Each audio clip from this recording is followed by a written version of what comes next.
Most of the buildings in Morristown adhered to a style that was popular 100 years ago. The most eye-catching building in the town was the black cathedral spire.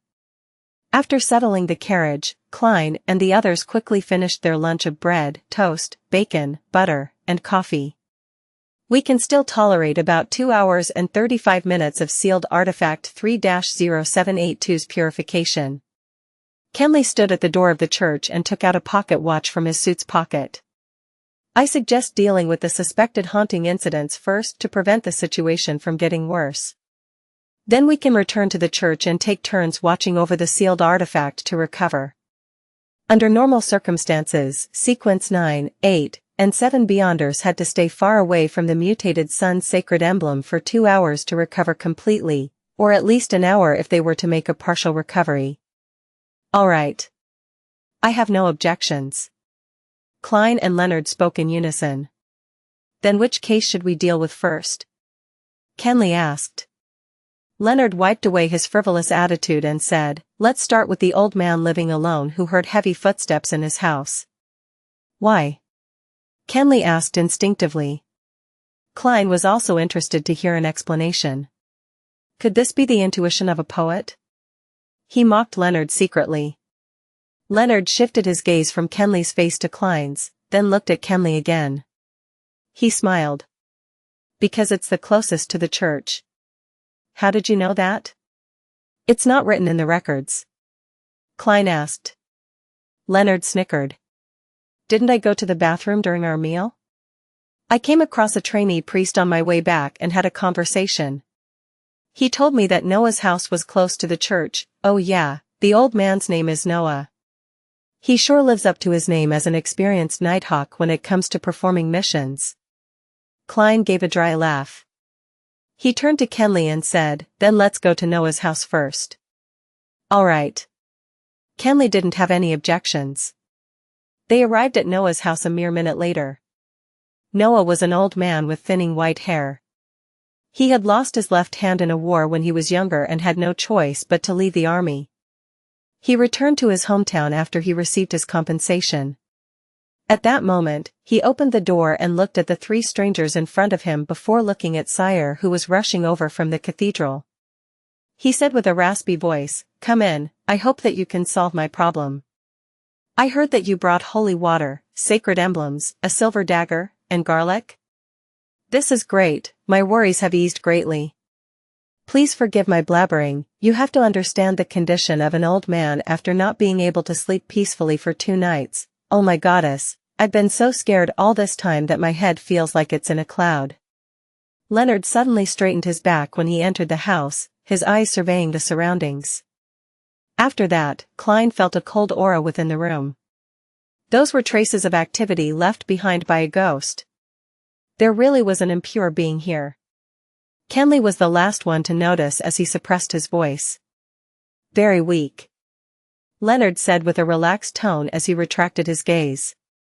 The Midnight Poet was a job with a relatively high spiritual sensitivity when compared to all the other Sequence 8s in the church's records. Yes. Klein could feel the warmth and purifying energy of sealed artifact 3-0782 quickly dispelling the sinister aura in the room without any trouble. At this moment, the people of the town had all gathered at Noah's house, all looking curiously at Klein, Leonard, and Kenley. Cough. Leonard cleared his throat and recited, "We have the blessings of the goddess, those impure beings will vanish quickly and won't bring about any more trouble." After that, he shot a look at Klein for him to perform a purification ritual for everyone to see. Why me? Klein shot a look back. Of course, he didn't know if Leonard understood what his gaze meant. But clearly, Leonard understood. He said softly, "You're the expert in rituals. All right, blame me for being the one who volunteered for this mission." Klein tidied his clothes and took out the holy water, sacred emblems, a silver dagger, and garlic from Leonard. He first placed the dark sacred emblem in front of his chest, then peeled the garlic and tossed its cloves one by one to every corner of the house. This is how garlic is used to dispel ghosts? It's different from the descriptions in the newspapers. Will this work? The townsfolk looking at them broke into discussion, curious and excited, as if they were watching a circus. It's useless. I'm just acting. Klein suddenly felt that he had become a clown. He closed his eyes and splashed the holy water onto the ground with the silver dagger. He splashed the water as he walked around the house, reciting an incantation, the Evernight Goddess, the Mother of Secrets, the Lady of Crimson, Empress of Disaster and Horror, Mistress of Calm and Silence. These typical acts of a charlatan shocked everyone present as the townsfolk fell silent. And once people turned silent, it was easy for them to notice something they missed.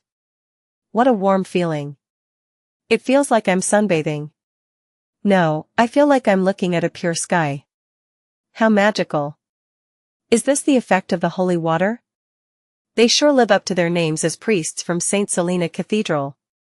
Praise the lady. The townsfolk discussed in whispers. The looks they gave Klein, Leonard, and Kenley slowly became that of respect. Noah also visibly relaxed, not doubting that the problem had been solved. Sealed Artifact 3-0782 is doing all the real work here.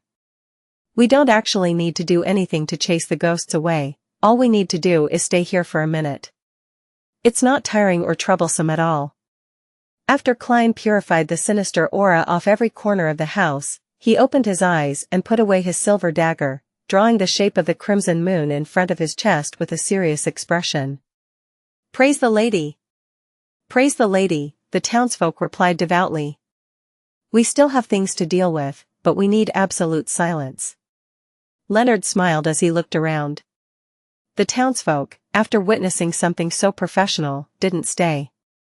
They receded from Noah's house like a tide following Priest Sire's lead. Even the master of the house had to leave temporarily. I actually wanted to take a nap. Noah pouted as he walked toward the cathedral. Leonard took a step forward and closed the door, then turned towards Klein. Do a divination on the cause of this incident. No problem. Klein also wanted to find out what he could divine. I know Mr. Azek did this, but he seems to be of a rather superior nature. Haha, a person that can live for 1,300 years must be of a superior nature. So my divination should definitely be affected. Under such circumstances, without the help of the mysterious space above the gray fog, even I'm not sure what revelations I would receive. Klein took out the pen and paper he brought along with him and wrote down a divination statement. The cause of the haunting at Noah's house. He held the piece of paper and walked to a round table. He then took a seat, closed his eyes, and leaned back. Klein suddenly saw a black mausoleum in his blurred, hazy dream world. It was similar to a pyramid, but stood inverted and was almost fully buried. A black fog obscured everything within the ancient mausoleum. Klein snapped awake and opened his eyes. Did you find anything? Kenley asked in concern. Klein thought for a moment and described the revelation he received in his dream without hiding anything. He ended it by saying, the mausoleum was definitely not in the style of the northern continent, I mean the fifth epoch. I'm somewhat of an expert in this field. Leonard nodded, seemingly in thought. That's an inverted pyramid from the southern continent. It represents the entering of the nether realm from the living world. It's a mausoleum that only the so-called descendants of death can erect for themselves, be it in the Balam Empire of the past, or its satellite states such as the Highlands Kingdom. In some sense, it's the symbol of death. Well, the ghosts are definitely related to death. The results of the divination are undoubtedly correct. Ignoring Leonard's mockery, Klein suddenly had an interesting thought. Could Mr. Azek be the descendant of death, or could he have made a transaction with death to obtain such a long life? According to a chapter from the Revelation of Evernight, as well as the internal records of the Nighthawks, death was a malevolent god, once causing a catastrophe in the northern continent at the end of the fourth epoch. Those times were now referred to as the Pale Era. It said that death fell to the combined efforts of the seven gods. It's impossible to determine when Lamud Castle was built, but it couldn't have been built before the Pale Era. If there was a connection, then there would be something to investigate regarding the person working behind the scenes, lives in the house with the red chimney, and stole the skull of Mr. Azek's child. Of course, this could be an excuse for the northern continent to colonize the southern continent. After all, most of the inhabitants of the southern continent believes in death. The three Nighthawks didn't stay for long since they didn't discover anything. They soon left Noah's house and started dealing with the two other haunting incidents. The same process, the same results. They quickly rid the town of the auras of dead spirits, but didn't manage to find the cause of all the trouble. Along the way, Leonard asked the townsfolk if any strangers had entered the town in the past few days, but received a negative answer. Mr. Azek didn't come? He must have come and left in secret without anyone noticing him. He sure is cautious. When he said that he would be returning to Tingen by Wednesday, did he mean that these spirits would vanish on their own accord today, even if we weren't here to deal with it? Klein thought about it as he returned to the entrance of Morse Cathedral with Leonard and Kenley. They could still last another hour and 45 minutes with the mutated sun sacred emblem. We'll take 1-hour shifts looking after the sealed artifact. Klein suppressed the excitement in his heart. He looked at the color of the sky and said, "Let's try to head back to Tingen City for dinner." "No problem." Leonard glanced at Klein and laughed. "But for safety's sake, I suggest that 2 people look after the sealed artifact while one rests." Klein froze for a moment, his mind churning quickly. He smiled in reply. "Sure, but this way, we have to calculate the most logical rotation. Who gets to rest first? Who's next? And who will be last? How much time do we need to recover? And by how much? Well, I think that we have to establish an algorithm with an unknown value in order to establish the best way, then compare it with the effectiveness of having one person look over it at a time. It's even better if we can compare the efficiencies too. Let's first assume that the unknown value is... Wait. Leonard's green eyes were filled with blankness and fear. If that's the case, let's look after it one at a time. The person looking after it will stay in the cathedral during his shift, as it has a sufficiently large radius. Of course, we'll have to get Priest Sire and the rest to stay somewhere else. The other 2 will stand guard outside the church and prevent others from coming close. I share the same opinion. Kenley had felt a headache coming on as Klein spoke about the mathematical problem. All right. Klein nodded, looking as though he was forced to do so. If he hadn't been able to convince his partners, then he would have to make a deal with Leonard in secret, giving away some information about himself to get him to leave. But the problem was solved now. Weak light shone through the narrow window from high above, making the interior of Morse Cathedral a little more visible. Klein put his top hat on his knee while he leaned his leg against his cane. He sat quietly on the first row of the left pew and looked at the altar before him. There weren't any statues of the goddess except for a massive dark sacred emblem. Its base was black, with a crimson half-moon that was surrounded by radiant points of light. On the wall behind the sacred emblem, there were a few openings which allowed sunlight to shine in from the outside. They were focused into tiny specks of pure light which combined with the dark surroundings to form a scene that resembled that of a lofty starry night sky. None of the traditional gods ever left behind an actual image. Only their symbols are worshipped and glorified by people. That seems to be a manifestation of the command, do not look directly at God. Klein let his thoughts wander. He wasn't in a hurry to make the flaring sun charms as soon as he got the opportunity to be alone with sealed artifact 3-0782. He felt that he had to be careful, patient, and had to wait. Within the first 15 minutes, it was possible that Leonard and Kenley would enter at any moment to remind him about points that he should take note of. In this extremely quiet atmosphere, time flew by quickly. Klein suddenly snapped back to his senses as he took out his silver vine-leaf pocket watch, flipped it open, and took a glance. 20 minutes have passed. He muttered to himself. He then set his silk top hat and silver-edged black cane by the side. He got up and walked towards a hidden corner near the altar. At first, he faced the side of the altar, but once he saw the large dark sacred emblem and the holy scenery that resembled a depiction of a night sky, he felt guilty and uncomfortable. Hence, he turned his back to the altar. Then, Klein took out the sealed artifact 3-0782 from the inner pocket of his black tuxedo. He bent down to place the golden unadorned badge on the ground. Klein took a look at the sun symbol that was filled with abstract meanings, then he took out a small candle mixed with sandalwood. He put it right at the bottom of sealed artifact 3-0782. That was the dualistic ritual that he learned from the eternal blazing Sunday. He used an item that was closely related to the deity to represent him while he used the candle to represent himself. He took a deep breath to ease his tense emotions.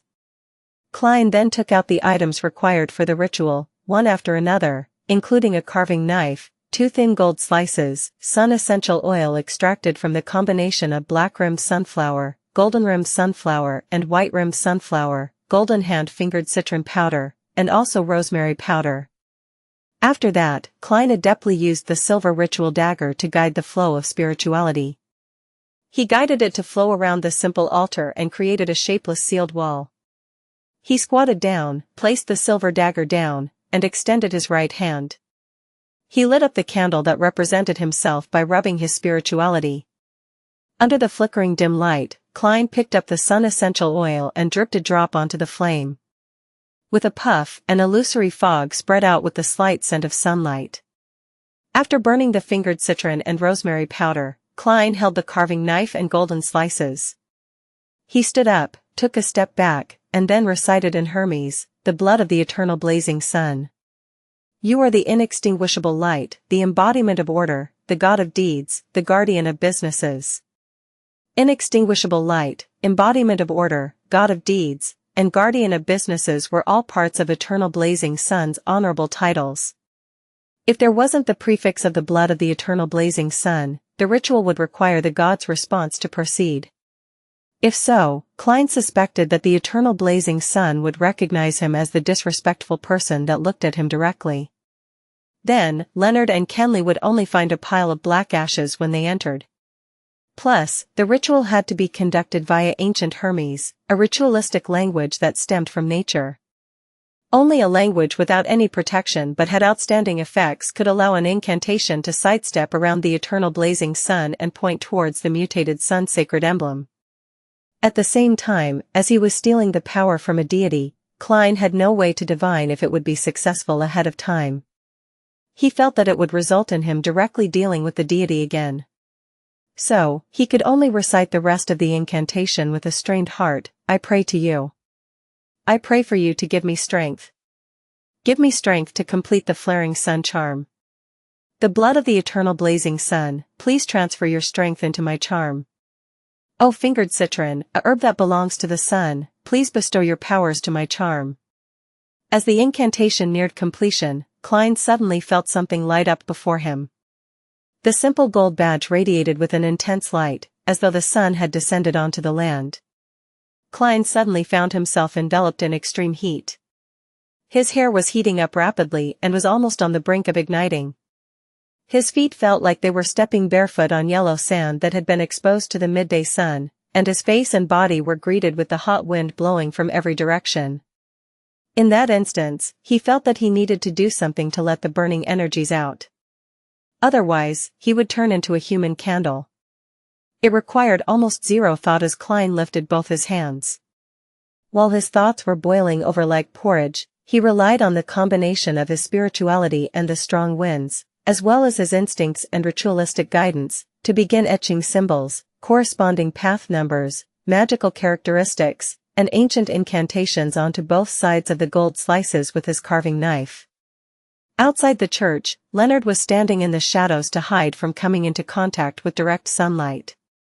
Suddenly, the sunlight intensified, like the hottest days of a year in early July. He squinted his eyes and looked towards the sky. He saw that the blue sky had no clouds or dust. It was so pure that it made people gasp with admiration. Such strange weather.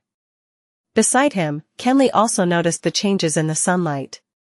Leonard responded with a smile when he suddenly turned his head. He knitted his eyebrows slightly and cast his gaze towards the cathedral.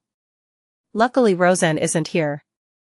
Otherwise, she would be complaining about the sun tanning her skin. Leonard looked away and said with a smile. The blazing sunlight remained intense for a few minutes before it returned to normal. In the cathedral, Klein's carving knife finished the final stroke. As he finished the magical characteristic that represented light, the spirituality on both sides of the gold slices suddenly melded together, as the light converged onto the metal. No, this is even closer to godhood. Klein was finally relieved from the boiling and burning sensations. He examined the two flaring sun charms in his hands with a clear mind. The golden luster on the surface of the charms had turned dim, and the pattern looked ancient yet complex. There was a warm, damp feeling that seeped into Klein's skin bit by bit. Not bad. I finally have a more impressive trump card. Klein sighed emotionally. He set the activation incantation for the flaring sun charms as the word light in ancient Hermes. I want light and there will be light. He quipped, amused. Then, he put the flaring sun charms into another pocket. He didn't put them with the slumber, requiem, and dream charms, because the flaring sun charms would decrease their efficacy period. Yes, the power of the flaring sun charms can be maintained for at least a year, or even longer. Klein reined his thoughts back and looked at the mutated sun sacred emblem on the ground. It didn't look any different on the surface, and it still gave off feelings of warmth and purity. Klein finally relaxed, and quickly completed the ritual and removed the spiritual wall. At that point, he thought to examine himself. He realized that his clothes were almost drenched, and he was covered in sweat. The edges of his hair were slightly curly too. Thankfully. Klein sighed in satisfaction. He put away his things and returned to his original seat. He was so exhausted that he slept the moment he sat down, until he was woken up by footsteps. His eyes shot open, and he touched the flaring sun charms subconsciously to see if they were still there. You don't look all right? Leonard asked as he entered the cathedral. Klein massaged his temples, stood up, and smiled. I'm nearing my limit. He took out his silver pocket watch and took a glance. Just in time. It's your turn to look after sealed artifact 3-0782. Before he finished speaking, Klein took off the mutated sun sacred emblem and passed it to Leonard. Leonard watched Klein walk out of the cathedral. Then, he dropped his frivolous attitude and examined sealed artifact 3-0782 attentively and seriously. He grew confused and looked bewildered. After the shifts ended, the three Nighthawks began their journey back. Before that, they told Priest Sire to take note of the town's situation. If there were any paranormal incidents, he was to immediately send a telegram to St. Selena Cathedral. At 7:20 that night, they finally arrived at Zutland Street and returned sealed artifact 3-0782. When he had made sure that the captain didn't notice anything unusual, Klein left the Blackthorn Security Company and arrived home before 8. He took out his keys and opened the door, only to see an unknown figure. It was obviously a maiden who wasn't even in her 20s. She was in an old, grayish-white dress, and she was wiping the dining hall with all her might. She had black hair and brown eyes. Her eyes were small, her nose wasn't sharp enough, and her facial features were very ordinary. Who is this? Klein was stunned at first, then he realized that she was most likely the maidservant that had come for a trial. At that moment, Benson lowered his newspaper and looked at his brother. He smiled and said, "A company that doesn't allow employees to leave the office on time is annoying. But it provides a salary that can counteract any kind of dissatisfaction," Klein replied with a laugh. "When Miss Justice's £300 reach me, I'll inform Benson and Melissa about my raise to £6 a week, that way they would worry less about our family's finances." Klein thought as he put his cane aside and took off his top hat. He walked to the living hall and lowered his voice as he asked, "Have you made a choice?" He had divined the information of the three maidservants the day before, and he had found that all three were suitable. Hence, the decision was left to his brother and sister. "Yes, Bella. Weekly salary of 5 soldi. She's very willing and also capable of learning cooking. She hopes that she can become a home chef, at which point her weekly pay will double. Her father is a factory worker at the Tingen Steelworks Union Factory, and her mother is a laundry worker, Benson replied with a chuckle. Of course, another thing that led Melissa and me to the decision is that the other two servants believe in the Lord of Storms, and she is a believer of the goddess. I personally don't mind the believers of the Lord of Storms, but Melissa didn't quite like the idea. It wasn't that Melissa didn't like it, a more accurate description would be I grieve at their misfortune and am infuriated at their refusal to resist. Yes, it was said by Lu Sun. Klein recalled his sister's behavior, and revealed a smile. Benson didn't elaborate further. He put down the newspaper and stood up. Since you're back, let's have dinner. The next day, Klein entered the Blackthorn Security Company in a good mood. Good morning. Roseanne looked to the left and then the right. Then, she said, Old Neil is sick, let's go and visit him at noon. What say you? Old Neil is sick? Klein asked in surprise. Could it be that the ritual for treating diarrhea caused severe constipation? Well, from the way he acted after learning of the acting method, it's not impossible for him to suddenly fall sick. He's getting old, so once his mind turns frail, his body would also suffer from those ramifications. Rosa nodded and said, yeah, he sent someone to the captain to request some time off. Klein nodded slightly. Let's visit him at noon. Sigh, old Neil sure is pitiful.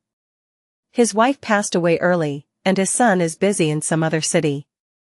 When he's sick, all he can do is stay at home in loneliness and helplessness. That was the first thing he recalled from his first visit to old Neil's house. Listening to Klein's sigh, Roseanne opened her eyes wide and asked in shock, when did old Neil get married? What? Klein was left dumbfounded when he heard Roseanne's question. He recalled in his daze, I previously visited old Neil's place just last month. I saw a piano in the living room and he told me that his deceased wife loved music. As he spoke, Klein suddenly became alarmed as he began having unpleasant thoughts. Rosa knitted her beautiful brows and said with uncertainty, perhaps I remembered wrong. No, Mrs. Oriana and I frequented old Neil's place during the earlier half of the year. There was no piano in his living room back then. I clearly remember asking him why he chose to remain single. His answer was that he hasn't met a lady that he wished to marry. There was no piano during the earlier half of the year, and he answered the question of why he chose to remain single. Klein tightened up and asked in a deep voice, Roseanne, how long has it been since you visited old Neil's place? Not ever since Kenley became a nighthawk, and Viola chose to resign as a clerk. I've been either burning the midnight oil or catching up on sleep, so how could I have the time to visit him?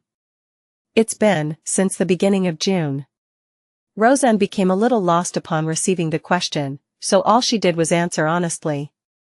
Klein's heart sank, as if he sensed something was wrong. He fished out a halfpence from his pocket and held it between his thumb and middle finger. He took a deep breath and quickly decided on a divination statement. There's something wrong with old Neil's current situation. There's something wrong with old Neil's current situation. His pupils quickly darkened as he recited the statement silently and entered cogitation. Ding! He flicked his thumb, pushing the brass coin into the air and allowing it to spin. Pack! The coin fell right into Klein's open palm. This time, the portrait of George III was facing up. The portrait signified that it was correct, that it was positive. That meant that there really was something wrong with old Neil's current situation. As Klein clenched the coin, he suddenly remembered the translucent pair of cold and ruthless eyes without any brows that he had seen behind old Neil when he had just become a Beyonder and was experimenting with his spirit vision. Old Neil had explained that the pair of eyes was a characteristic of ritualistic magic. That's right, I also saw an almost formless human figure by the door at the periphery of the light. The color of its aura was identical to the surrounding darkness. Also, after I completely digested the seer potion, I secretly changed the way I activated my spirit vision to the tapping of my left molar. I happened to look at old Neil and he suddenly coughed violently. Scene after scene appeared in Klein's mind, turning his expression grim. Roseanne looked at him and asked in fear, did old Neil lose control? No way, even though he's petty and stingy, and wants to be reimbursed for all of his expenses, he's still a good person. He rarely gets angry. No way, he wouldn't lose control. I cannot be sure, but I think that old Neil is on the brink of losing control. Klein consoled Roseanne. He quickly made his way past the partition and opened the door to the captain's office. Dunsmith was startled by the sudden intrusion, nearly choking on his coffee. What happened? He didn't blame Klein, his expression instantly becoming stern. Klein answered simply without hiding anything, Captain, my divination tells me that there's something wrong with old Neil. Last month, old Neil told me that his late wife loved music, but today, Roseanne told me that he's remained single all this time. Also, on the day that I became a Beyonder, I saw a pair of mysterious eyes looking over everything behind old Neil. There was also an almost transparent human figure near the door spying on us. He told me that those were characteristics of ritualistic magic. I felt that something was off and, thus, attempted a divination. After Dunn finished listening intently, he stood up immediately. As he walked over to the coat rack, he asked in puzzlement, why didn't you directly divine if old Neil had lost control? Over the past month, old Neil hasn't acted any differently from ordinary Beyonders. He even worked with me to help Swain deal with a mandated punisher who had lost control. I've also observed the colors of his aura from time to time and noticed that he's relatively healthy other than his frailty that's due to his age. Thus, I think that he's only close to losing control. He could still be saved, Klein explained his point of view in one breath. Dunn put on his black hat and windbreaker before nodding. A very reasonable deduction. Let's go pay a visit to old Neil now, and try not to agitate him if possible. After that, we can attempt to control him and use ritualistic magic to stabilize his condition to prevent it from getting worse. Control. Klein had an idea when he heard this term. Captain, could we use sealed artifact 3-0611? He had been thinking about how he could resolve old Neil's problem and save him, but he hadn't arrived at an answer as he had been too flustered, too uneasy, and too worried. He was reminded by Dunsmith's words and recalled that the sealed artifact might be useful. Number, 0611. Name, Peaceful Hair Strands. Danger grade, 3, considerably dangerous. It has to be used carefully. It can only be applied for operations that require 3 or more people. Security classification, official Nighthawk member or above. Sealing method, no direct contact with living organisms. Description, a simple decoration formed with many strands of black hair.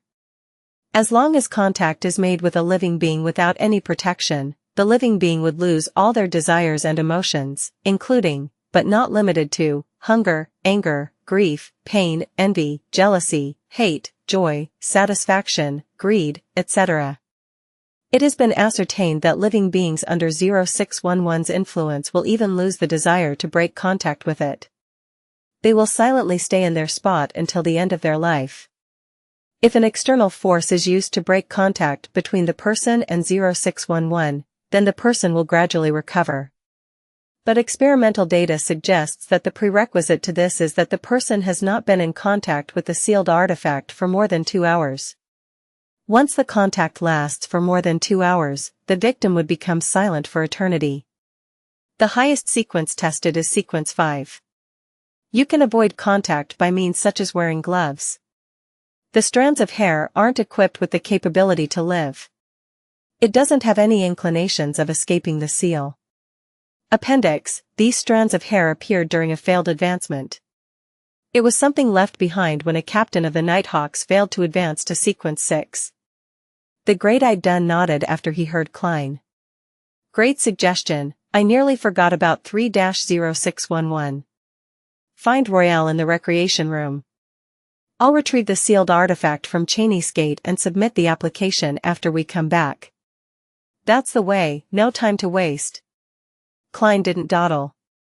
He immediately went to the recreation room and shouted for the usually expressionless sleepless Royale. What's the mission? Royale asked calmly. Klein exhaled and said in a serious tone, pay old Neil a visit. Pay old Neil a visit, he? Royale opened her eyes wide as she had an ominous feeling. It's not confirmed yet. Klein shook his head gently. Royale didn't speak any further. They slipped into silence, turning the mood heavy. A few minutes passed, and Dunn finally returned from the basement. He was wearing black gloves and had a tangled mess of black hair in his hand. Compared to the mutated sun's sacred emblem, the peaceful hair strands didn't look particularly weird. It would be glossed over by people if it were tossed on the road somewhere. After calling for the chauffeur Cesare, the four of them made their way to old Neil's house. The wheels of the carriage rolled across the asphalt road that was wet from the rain.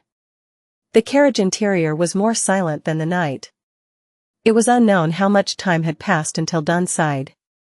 Old Neil did have a partner that he was about to be engaged with when he was younger, but she suddenly became terminally ill. Old Neil risked divulging the secrets of the Beyonders and tried using ritualistic magic to save her, but he didn't succeed. Old Neil back then was just a beginner in mysticism. According to the records, the Nighthawks back then were all on alert, afraid that old Neil would lose control because of this. But luckily, he managed to find his sanity and looked normal. Let's hope that this is a false alarm as well. Klein couldn't help but draw a crimson moon before his chest and prayed, "May the goddess watch over him." Dunn and Royale followed suit. "May the goddess watch over him."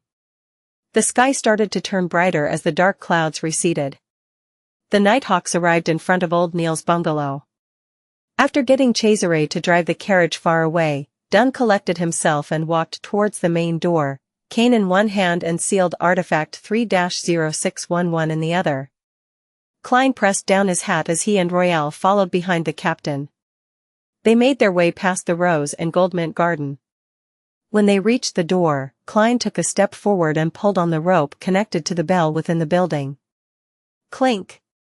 Clang!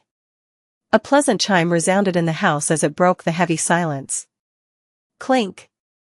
Clang! Clink! Clang! Klein pulled several times, then politely took a step back without making any further attempts. The three Nighthawks waited patiently for a few minutes, but they didn't hear any footsteps approaching the door. Perhaps old Neil went to visit a doctor and isn't at home. Klein forced a smile. He hadn't finished his sentence when a melody came from within the building. It was the music from a piano. It was like a silent lake veiled by a thin mist beneath the moonlight. Dunn's expression became abnormally stern and grave. Klein's heart sank as well. Just as he was about to do another divination, he suddenly saw liquid flowing out from the gap beneath the door.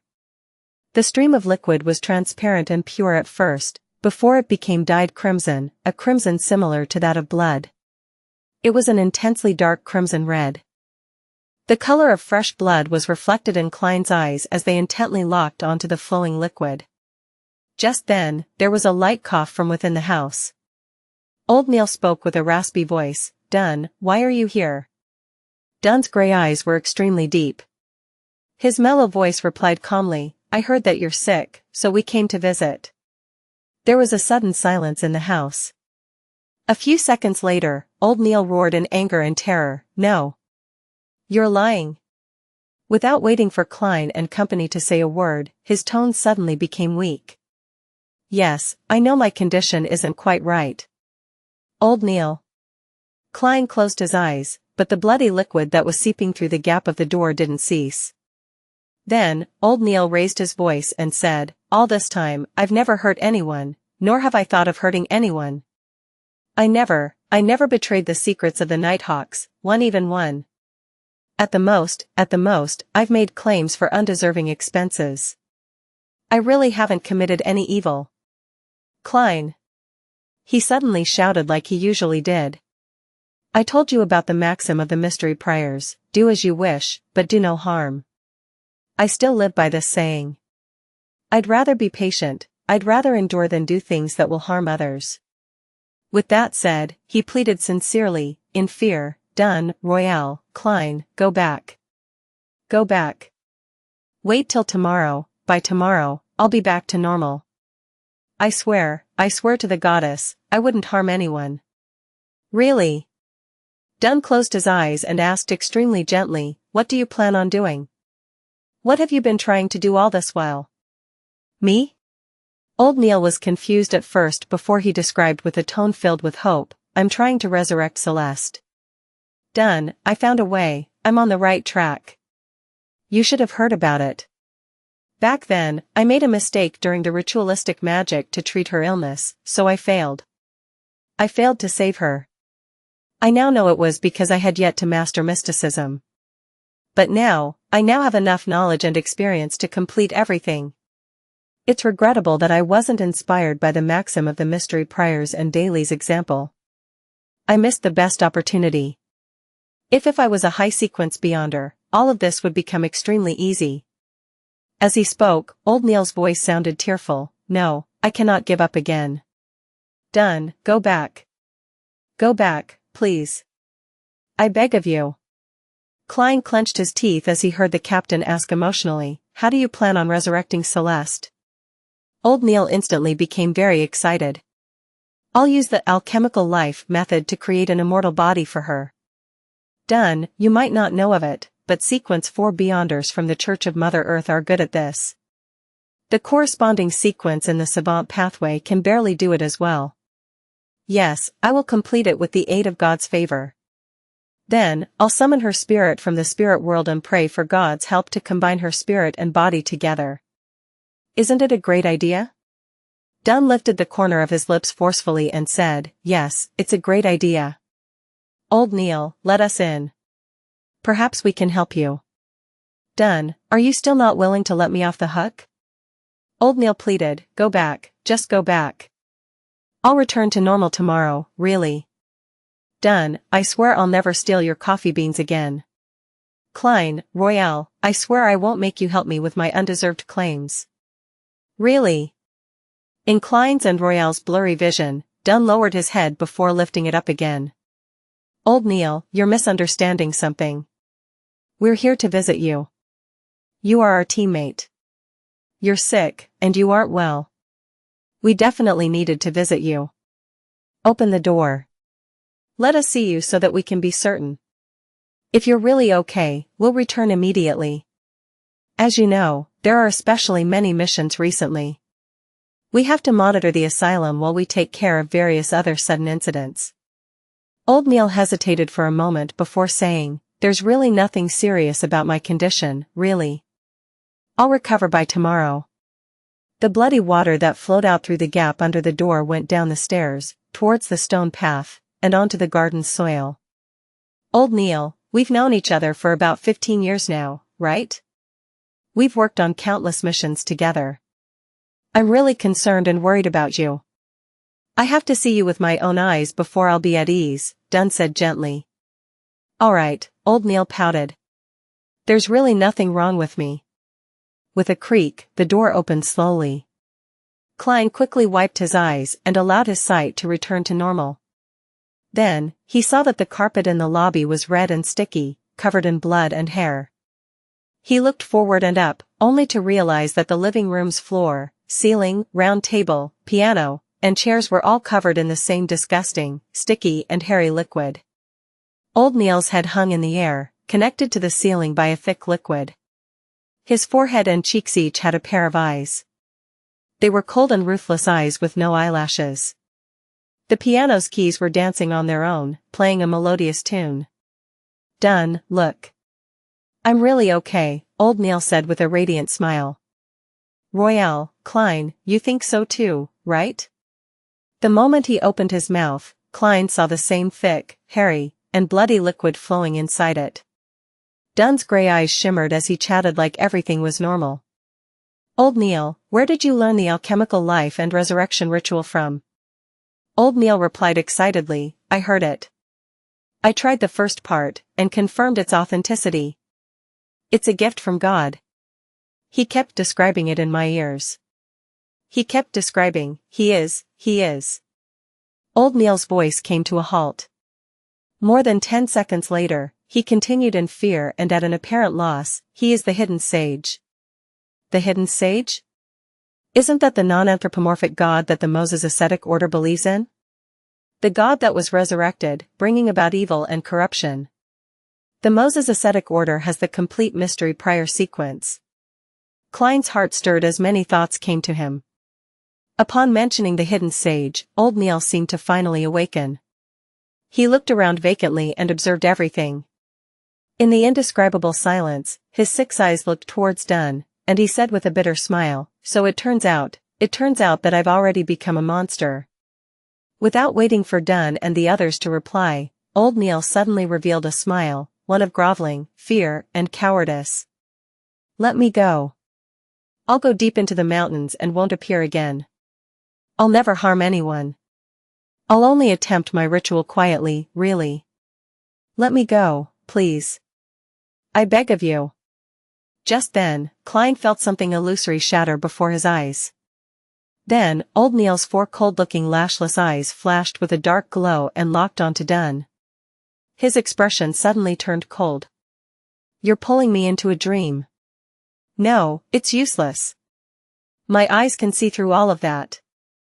The sticky blood that covered the ceiling, floor, and walls started squirming, like a giant opening its mouth to swallow Klein and company. Old Neil's head grew blurry like overlapping afterimages. Klein didn't fumble for his revolver. Instead, he extended his hand into his pocket and planned to use his slumber charm. Suddenly, everything calmed down before him. The sticky, bloody liquid suddenly turned placid like a still lake. Old Neil lost his coldness, hatred, desire, and all other expressions. He became quiet and peaceful. It was unknown when Dunn had thrown sealed artifact 3-0611 into the blood. The 4 lashless eyes on old Neil's forehead and cheeks slowly closed, seemingly having lost the desire to keep them open. Any living creature that came into contact with the peaceful hair strands would turn peaceful and lose all motivation until the end of their life. Dunn, Klein, and Royale drew their guns at the same time and aimed at old Neil's head. Then, old Neil revealed a look of extreme fear. He was struggling, his strong desire to live fought against the effects of sealed artifact 3-0611. The 4 extra eyes disappeared. The wrinkles at the corners of his eyes and mouth were still deep, his hair was still white, his crimson eyes were still turbid, just like when Klein had first met him. "Dunn, do you remember the time I saved you? Royale, do you remember when I helped you redeem your family's lives? Klein, do you remember how I taught you mysticism every day? Do you remember when we talked about how to make claims? Do you remember how I made you hand-ground coffee? Do you remember when we fought against a mandated Punisher rampager?" The illusory pleading echoed in Klein's ears, and his right hand that was holding the revolver trembled. He found it difficult to pull the trigger. Bang! Bang! The 2 silver demon-hunting bullets flew out and penetrated old Neil's head one after another. Klein watched as the familiar, abnormal face revealed a hopeless expression. He saw the man's skull tear open, the red and white within spurting in all directions. The sticky blood that coated their surroundings started shrinking as it flowed back into old Neil's broken head that had fallen to the ground. Dunn and Royale lowered their guns simultaneously, and all was silent. Klein looked at everything before him. Old Neil's corpse was becoming a ball of rotten flesh. He saw that there was a pair of eyes, crimson and crystal clear, yet incredibly pained amidst the blood and flesh. He felt like everything that had happened was just a dream and found it impossible to bring himself into believing the sequence of events and how it had ended. He stood dumbfounded as he saw Dunn take 2 steps forward, his figure stooped. Dunn looked at old Neil's corpse and muttered heavily, "We are guardians, but also a bunch of miserable wretches that are constantly fighting against threats and madness. We are guardians, but also a bunch of miserable wretches that are constantly fighting against threats and madness." Dunn's words echoed throughout old Neil's house. They reverberated across the corroded floor, the walls, and ceiling, as well as within Klein's mind and soul. He'd never had a stronger impression of that sentence than the one he had now. He felt that he wouldn't forget this feeling for as long as he lived, even if he were to return to Earth. Amidst the still atmosphere, Dunn walked towards old Neil's corpse and kneeled down. He took out a white handkerchief from the pocket of his windbreaker and covered it over the dark red, crystalline eyeball which looked pained. At this moment, Klein noticed that the keys of the piano had stopped moving. A faint, translucent figure appeared. This? Klein, who had activated his spirit vision before entering the house, froze. He hadn't noticed this strange soul until now. Was it because he was distracted by Old Neil, or was it due to Old Neil's abilities after he lost control? Klein saw the formless figure evaporate quickly, vanishing before his very eyes. He had a faint idea of what was going on. Suppressing the heavy feeling in his heart, he heard the captain order, "Search Old Neil's house carefully for possible clues." "All right." When Klein spoke, it took him a minute to recognize his own voice. His voice was raspy and deep, as if he had the flu. "All right," Royale also replied.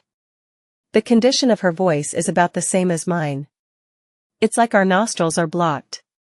Klein looked at his female teammate, who typically didn't have much of an expression. It was as if he was knowing her for the first time. Placing his cane on an umbrella rack near the door, he made his way around sealed artifact 3-0611. He took heavy steps into the living room and up to the second floor. He then searched every room for possible clues. Old Neil employed someone to clean the rooms regularly, so the rooms weren't as messy as one would expect of a bachelor. Everything was in order, as if there was a female presence in the house. Half an hour later, Klein found a few handwritten notes on a bookshelf in Old Neil's room. The notes recorded a weird, mysterious ritual. Alchemical life. The materials required include 100 milliliters of spring water from the Spring of Elves, Golden Spring on Sonia Island, 50 grams of star crystal, half a pound of pure gold, 5 grams of phlogiston, 30 grams of red iron, and a large quantity of fresh blood from living people. Old Neil annotated beneath the part about fresh blood from the living. "I can consider drawing my own blood, accumulating it little by little and preserve it using ritualistic magic. I can consider drawing my own." Klein closed his eyes and crushed the notes. On Thursday morning at 9, the time of the moon. Raphael Cemetery. Klein was wearing his black formal suit and holding onto his cane. He stood silently in a corner of the cemetery. He had stuffed a neat white handkerchief in his breast pocket and was holding onto a slumber flower. Dunn, Fry, Leonard, and Kenley were carrying a black coffin that stored Old Neil's corpse. They slowly walked to the front of the tombstone and silently lowered it into the grave. As she saw the brown soil being tossed into the grave, Roseanne, who was wearing a black dress and a white flower in her hair, wept. "Can someone tell me if this is all happening for Real? Why did he lose control? Why did he consume the potion? Why did he become a Beyonder? Why must there be wraiths and monsters? Why is there no safer way? Why? Klein silently listened on until Old Neil's coffin was completely buried in the soil, until all signs that he existed were buried deep within the earth. "May the goddess bless you." He drew a crimson moon in front of his chest, then took a few steps forward and placed the slumber flower in front of the tomb. "May the goddess bless you." Dunn, Fry, and the others tapped at their chests in a clockwise fashion. Klein looked up, straightened his back, and saw the black and white photograph on the tombstone. Old Neil was wearing his classic black hat, his white hair was peeking out around the edges. The wrinkles beside his eyes and mouth were deep, his dark red eyes a little turbid. He was so peaceful, no longer feeling grief, pain, or fear. There was an epitaph carved underneath the photograph. It came from the contents of the last entry in Old Neil's diary: "If I cannot save her, then I shall accompany her." The morning breeze blew gently. The silence and emptiness of the Raphael cemetery hung over everyone. In the afternoon, Klein took a form signed by the captain to the armory. He opened the half-closed door and saw Brett with a thick, black beard behind the table. Klein froze visibly before handing the form over. 50 rounds of ordinary bullets. During his request, he glanced at the tin can on the table. He felt as though he could smell the fragrance of the hand-ground coffee and hear the cheeky words in his ears, "But why must you wait till you have spare cash? You can apply to Dunn and get him to approve of the expenses." Brett noticed Klein's expression and sighed. "I can understand what you're feeling right now. I, myself, cannot believe that Old Neil would leave us like that. Sometimes, I even feel as though this is a dream conjured by the captain." "Perhaps this is the destiny of many Nighthawks," Klein replied with a bitter smile. After this incident, he felt much more disappointment and hatred toward the upper echelons of the church for keeping the acting method a secret. Let's hope that there will be fewer such tragedies, may the goddess bless us.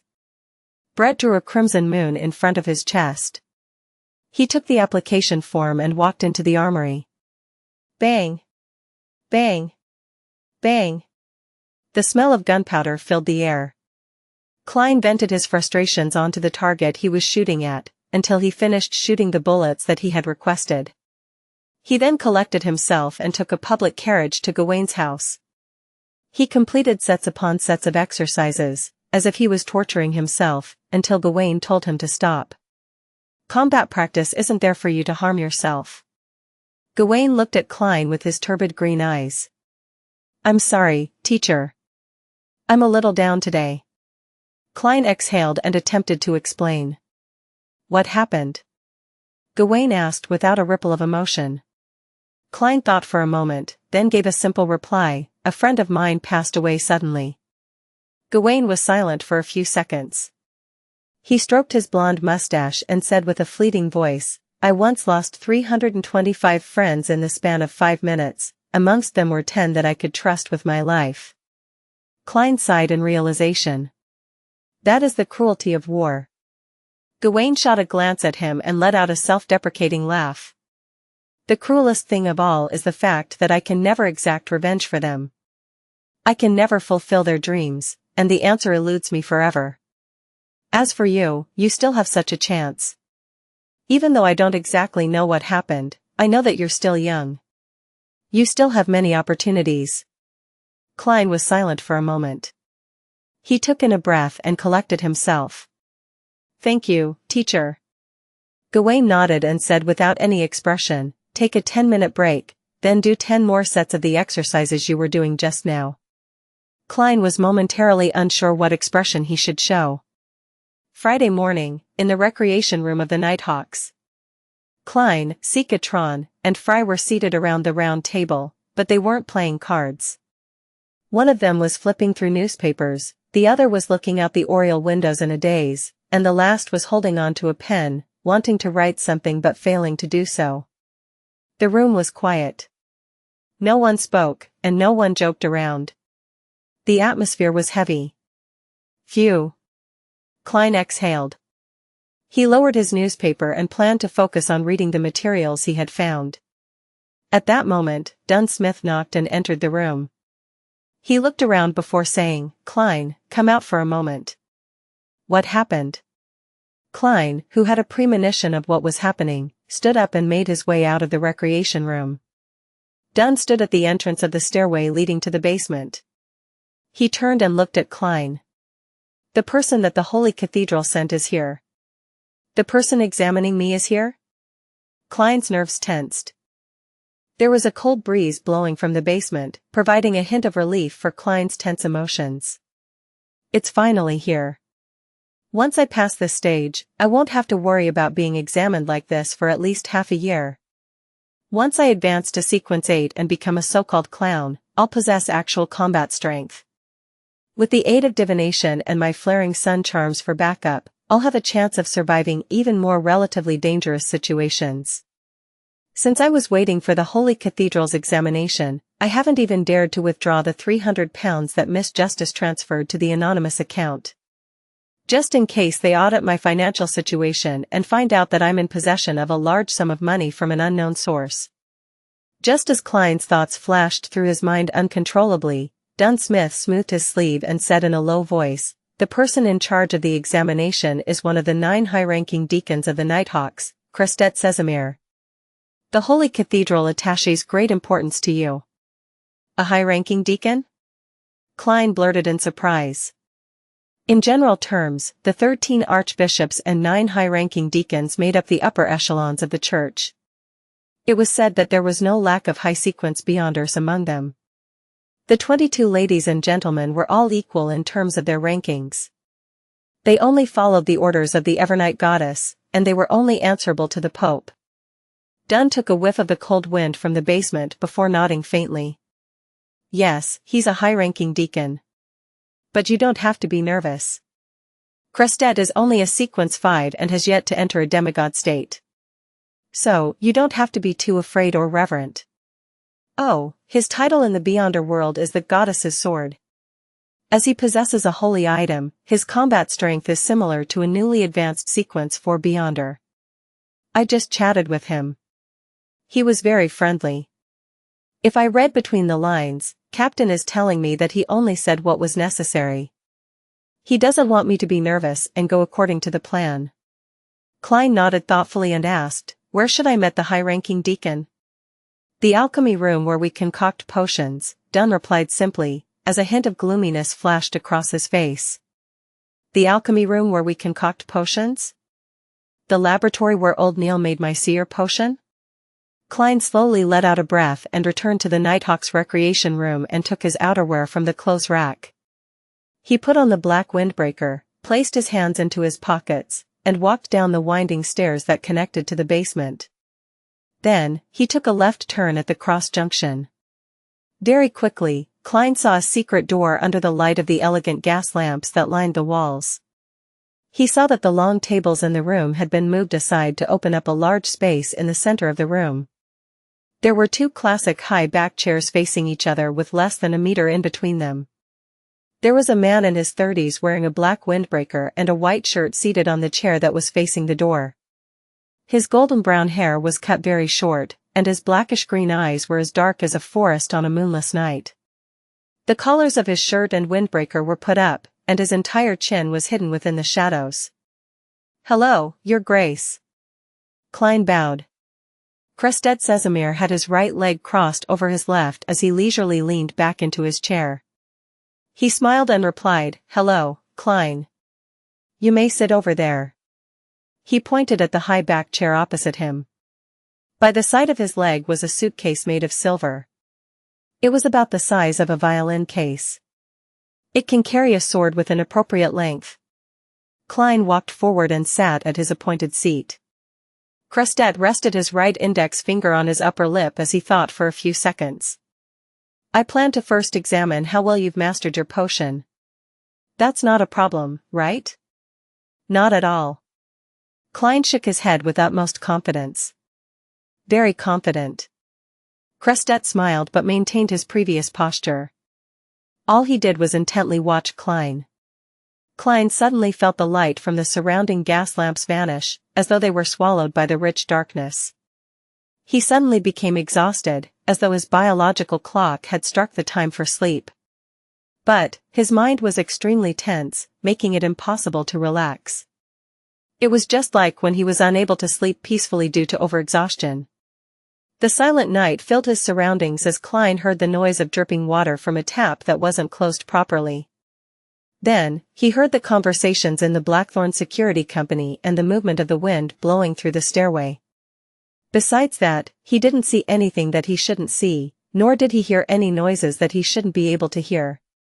Excellent. Crestet's hypnotic voice dispersed the darkness, and the light from the gas lamps inside and outside the alchemy room came into Klein's sight again.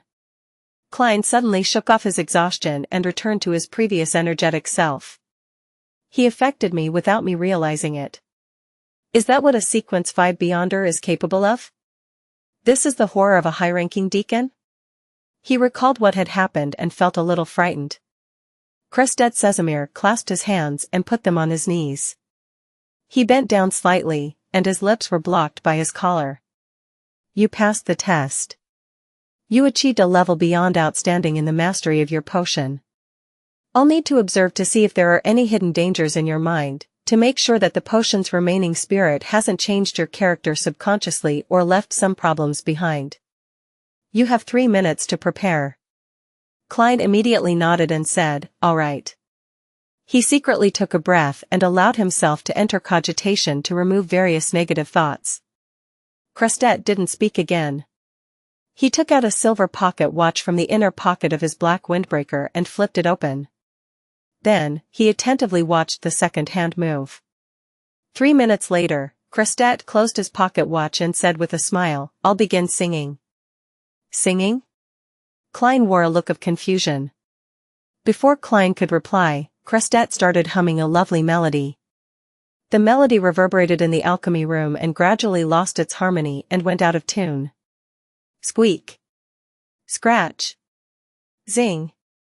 Klein heard the noise akin to the scratching of blackboards with nails, the sound of bubble wrap rubbing against each other, electric drills drilling, and various other annoying noises. The noises intensified and turned more and more chaotic. They made him want to vent his frustrations and cause destruction. But Klein, who frequently experienced the mad ravings and terrifying screams, restrained his urges very quickly. He displayed annoyance, tension, frustration, and insecurity at appropriate times. Being in too perfect of a state would end up being a problem. It was unknown when Crestet Sesamir had stopped singing. The noises in the alchemy room disappeared and room was awash with tranquility and silence. Silence sure is great. Klein exclaimed in his head. Very good, excellent. There are no latent problems in your soul. Of course, if you wanted to beat me up or stuff my mouth with something, that's only normal. Crestet's mouth was blocked by his collar, so Klein could only determine his emotions through his tone. No, I wouldn't dare, Klein admitted honestly. Crestet smiled and said, Congratulations, you have passed all the tests. Now it's time for the question and answer session. His green eyes suddenly darkened. His gaze was deep, as though he could see through flesh, and looked directly at the spirit. Go ahead, Klein replied, sitting straight. Crestet maintained his earlier posture and casually asked, You said that your experience in the divination club allowed you to quickly master the potion? Yes, Klein answered frankly but didn't describe further. Crestet nodded slightly and said, And you said that your inspiration came from the maxim of the mystery priors and also Daly's example? Yes. Klein confirmed this first before explaining in detail. I found out from one of my teammates who was a mystery prior that those who abide by the maxim of the mystery priors have a lower probability of losing control than normal. After that, I heard that Madam Daly once said that she wanted to be a real spirit medium and that she is a genius that leveled up to sequence 7 within 2 years. After noticing both situations, I thought I could give it a try. I attempted to be a real seer and outlined some principles for a seer. The outcome was better than I expected. I mastered the potion very quickly. Your Grace, I'm not sure if you have had a similar experience. When I fully mastered the potion, there was a very special, very magical feeling. Klein described his experience as if he only vaguely understood the acting method. The man he had been when he was on Earth would have been nervous and embarrassed to speak so many half-lies before such a powerful Nighthawk. But ever since he transmigrated to the current world, he had lied so much that he was used to it. He could do it flawlessly. The darkness in Crestet's eyes disappeared, and his gaze returned to normal. He smiled and said, Don't worry, it's not an illusion. From his answer, Klein couldn't see any doubt or scrutiny, so he felt at ease. Dunn endorsed your experience. I believe that you really are a genius, with a logical mind and sharp senses, Crestet complimented. He then asked, Did you share your experience with your teammates? Of course, Klein admitted frankly. I hope that I can help them lower the risk of losing control. We're teammates, comrades that face danger together. I don't have any reason to hide the truth. But for the same reason, I didn't tell the clerks. Crestet uncrossed his right leg and sat up straight. His thin lips were exposed from the shadow of his collar. He lifted the corner of his lips and said, Although you haven't even been with the Nighthawks for 2 months, I believe that your understanding of partners is much better than many others. I plan to share more information with you, but according to the Holy Cathedral's rules, you have to swear to the goddess that you won't reveal the contents of our conversation to anyone that doesn't know about this. That should be fine, right? I passed the test? Klein was delighted. He nodded without hesitation. No problem. Although I won't be able to teach others the acting method, I can let Miss Justice and Mr. Hanged Man do so indirectly. All right. Crestet Sesamir nodded. He leaned forward. Then swear upon the Holy Artifact. As he was saying this, he bent down to lift the silver suitcase by his foot. Holy Artifact? The Holy Artifact that earned you the title of the Goddess's Sword? Klein looked at the actions of the deacon curiously. Crestet placed the suitcase on his knees, his dark green eyes instantly turning black. He lifted his hand, then pressed down. The cover of the silver suitcase, which resembled a violin case, suddenly dissolved and receded like the tide. At the same time, Klein felt that the light around him was being drawn forward as if it was being absorbed by the suitcase. Apart from the lights from the classic lamps that lined the walls, as well as the silver splendor that spiraled within the suitcase, the alchemy room turned pitch dark. The scene looked extremely strange. Pa! With a crisp snapping sound, Crestet Casimir opened the suitcase, revealing the pure white bone sword that lay within. Yes, a bone sword. The moment Klein saw the sword, he knew instinctively that it was mainly made out of bone. The short sword silently released a pure white glow in the pitch-dark alchemy room, as if it were a moon hanging high in the night sky, or a lighthouse in the middle of a storm. It looked as though the sword had no defects on its surface, but a closer examination would reveal that the surface of the sword was laced with layers of symbols and icons. These mysterious patterns intertwined to form the body of the sword. Klein observed the holy sword, suddenly realizing that he couldn't look away. His vision was being drawn towards the sword as his brown eyes slowly lost their luster.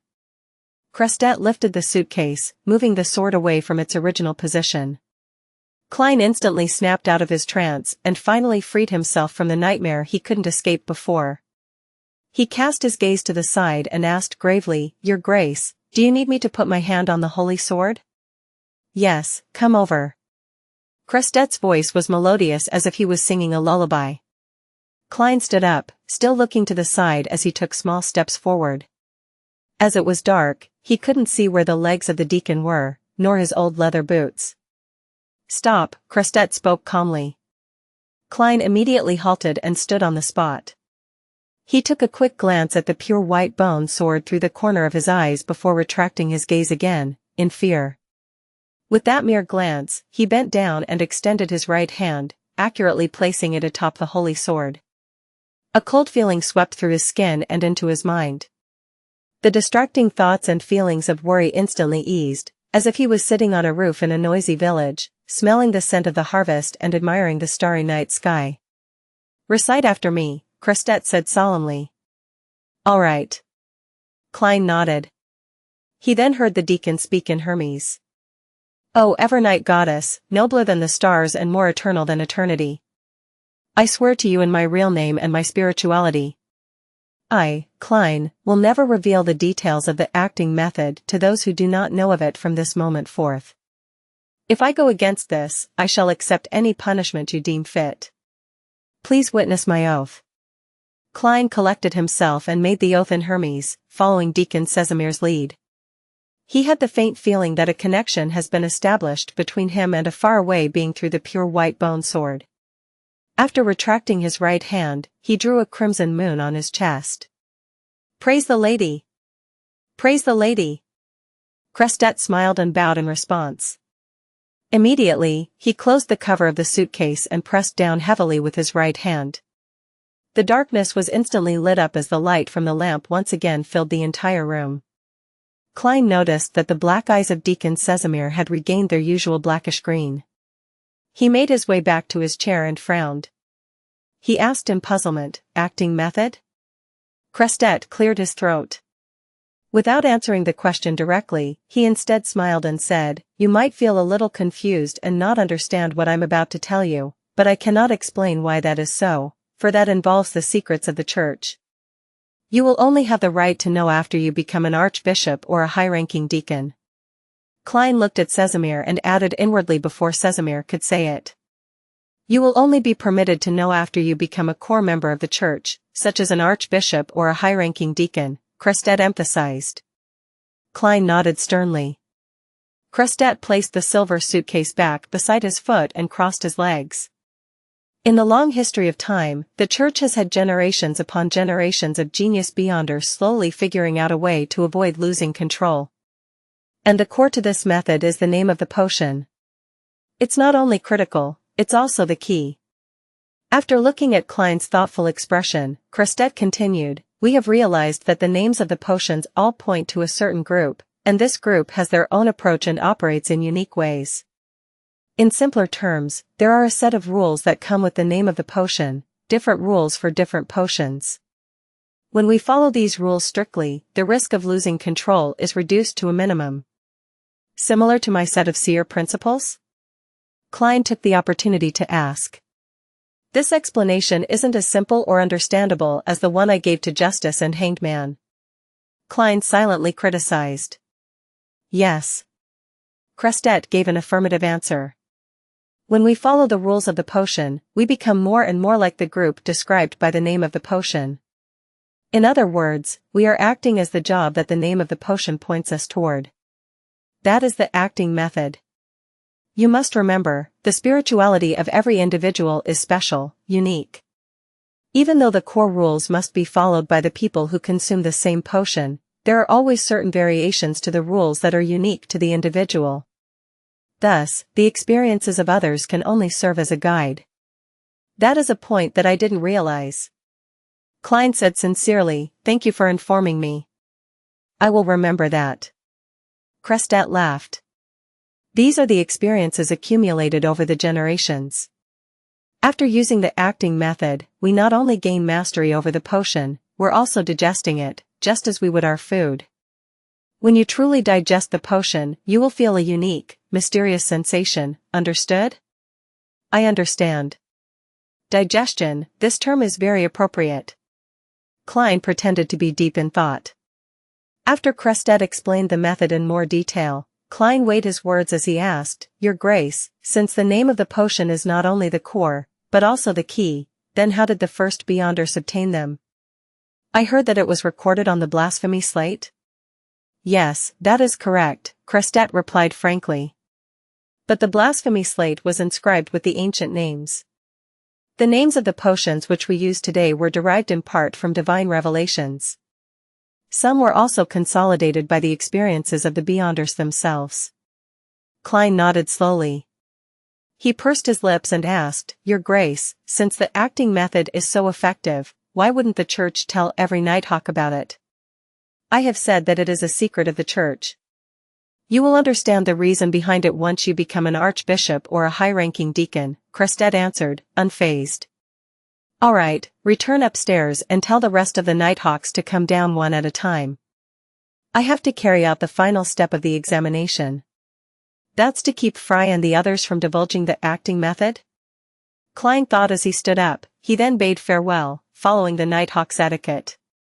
He made his way past the corridor and up the stairs, returning to the Blackthorn Security Company. He saw Dunn smoking his pipe near the entrance of the basement.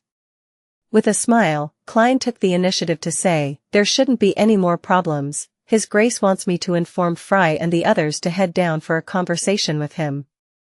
Yes, that is the last step. That means that there were no problems. Dunn put away his pipe and headed to the recreation room to tell the rest.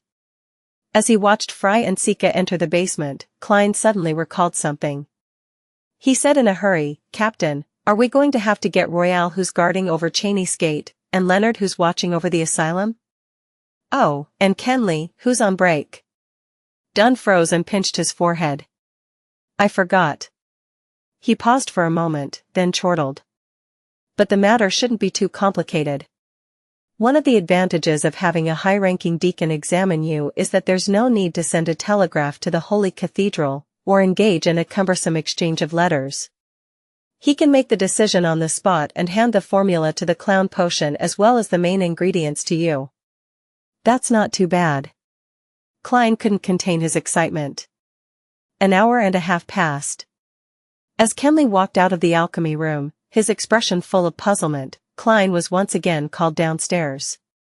He met the high-ranking deacon once again, the goddess's sword, Crestet Sesamir, a second time. This time, the golden brown-haired and blackish-green-eyed deacon wasn't seated. He stood there, allowing the breeze in the basement to blow at his black windbreaker. Crestet's collar stood tall, hiding his chin in the shadows. He looked at Klein and smiled. "Nighthawk Klein Moretti, I announce in the name of the goddess that you have passed the examination of the Holy Cathedral. Congratulations." With your contributions, you can immediately advance to become a Sequence 8 Beyonder. Phew, I finally passed. I passed it just like that. When Klein heard Crestet Sesamir's announcement, he let out a breath of relief despite being mentally prepared for it. It felt surreal, as though it was a dream. He had assumed that the examination would be tougher and lengthier, but when he thought carefully about it, he realized that what had just happened was what should have happened. If he had taken the normal 3 years to digest the seer potion instead of doing it in a month, the examination wouldn't have even been conducted by the Holy Cathedral. The Tingen Nighthawk's captain would have been responsible for it instead. I thought they would investigate my family and friends. Perhaps Sesamir arrived in Tingen 2 days ago and completed that in secret. I also thought that the examination would require me to complete some task. I was really overthinking it. The goal of the examination is merely to determine the level of digestion for the potion, as well as detect any latent dangers, and see whether I'm aware of the acting method and if I shared my experience with others. These thoughts flew past Klein's mind. He flashed a sincere smile. Thank you, Your Grace. Praise the lady. Crestet nodded gently and said, to advance is to serve the goddess better, so that you can protect our fellow believers better. You must remember this, trust me, it'll help you fight the temptation of losing control. Temptation. Klein ruminated over the word. Crestet sized Klein up with his green eyes and said sternly, the acting method can help you digest the potion and lower the risk of losing control, but it's not the be-all and end-all. To a certain extent, you can even confuse playing the role and your own existence. You know, there are many actors in the theater that develop severe psychological issues. At a certain level, you might really go insane. Remember that you're only acting. The only point of note concluded by the City of Silver is identical to what Deacon Sesamir said. Klein nodded thoughtfully in agreement. In addition, Crestet emphasized, not only is losing control related to the potion, it's also closely related to your emotions and mental health. The most important thing for a Beyonder is to control yourself. Only then will you be able to withstand the temptations of evil gods and devils, resisting emotions like greed and jealousy, and the erosion of desire. Of course, I don't mean that you should get rid of all your emotions and desires, because that is something that no human or even demigod can do. Yes, perhaps only some special sequences are able to achieve that sort of state. Klein suddenly thought about old Neil. He couldn't help but ask in reply, we must keep our emotions and desires at a reasonable level, and not allowing them to drive us to do something irrational and abnormal? Crestet nodded solemnly. Yes. After he answered, there were wrinkles at the corner of his eyes. That's all I wanted to warn you about. Now, I'll pass you the clown potion formula and the relevant ingredients. He bent down and put his silver suitcase on the long table. He then turned around and moved a few steps, blocking Klein's view. When the surrounding light strangely vanished again, Klein suddenly understood that the formula and ingredients were in the suitcase that stored the Holy Artifact. It was simply because his gaze was attracted by the pure white bone sword, which was why he didn't notice, or perhaps, he couldn't notice, the other items in the suitcase. After a few minutes, the light of the gas lamps lit up the alchemy room again. Crestet picked up his suitcase and moved away, presenting the items on the long table to Klein. Among them, the most eye-catching item was the palm-sized gray goat horn. It looked like a miniature version of a normal goat horn and was crystal clear, swirling with colors. There were faint layers of unique patterns. Next to the goat horn was a blue rose. There were red veins on the petals that connecting them together. It seemed to form a human face with a smile. Ha ha ha, woo woo woo, ha ha ha, woo woo woo. Klein heard illusory laughter and crying diffused with each other, and he saw pieces of gray halos floating in midair. A crystal of the single horn of a matured Hornaceous gray mountain goat and a complete stalk of a human-faced rose. The main ingredients of the clown potion. He nodded indiscernibly and took a few steps towards the long table. 80 milliliters of pure water, 5 drops of torn apple juice, 7 grams of black-rimmed sunflower powder, 10 grams of golden cloak grass powder, 3 drops of poison hemlock. Klein looked at the unfurled goatskin parchment and compared the written content with the formula that he had memorized. After he confirmed that there was nothing wrong, he recalled the demonstration old Neil did. He took a deep breath and exhaled slowly to collect his emotions. With the apparatus in the alchemy room, he distilled some pure water needed by the potion.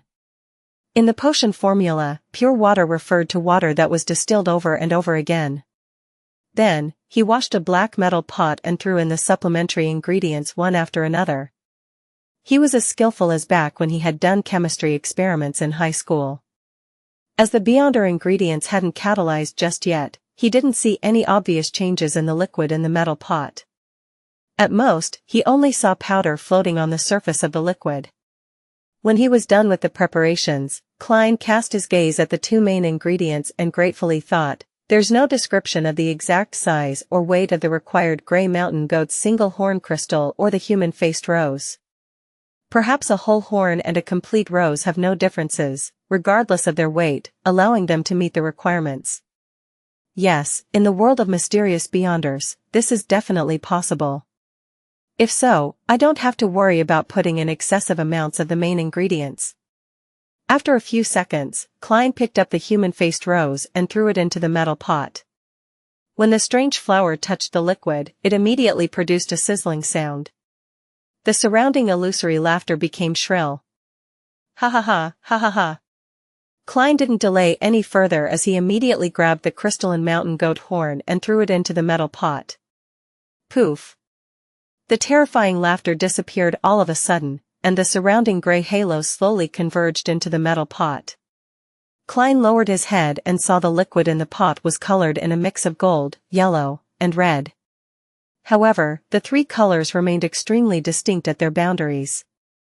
There were bubbles churning and fizzing from the liquid, but they failed to escape from the pot and ended up bursting silently.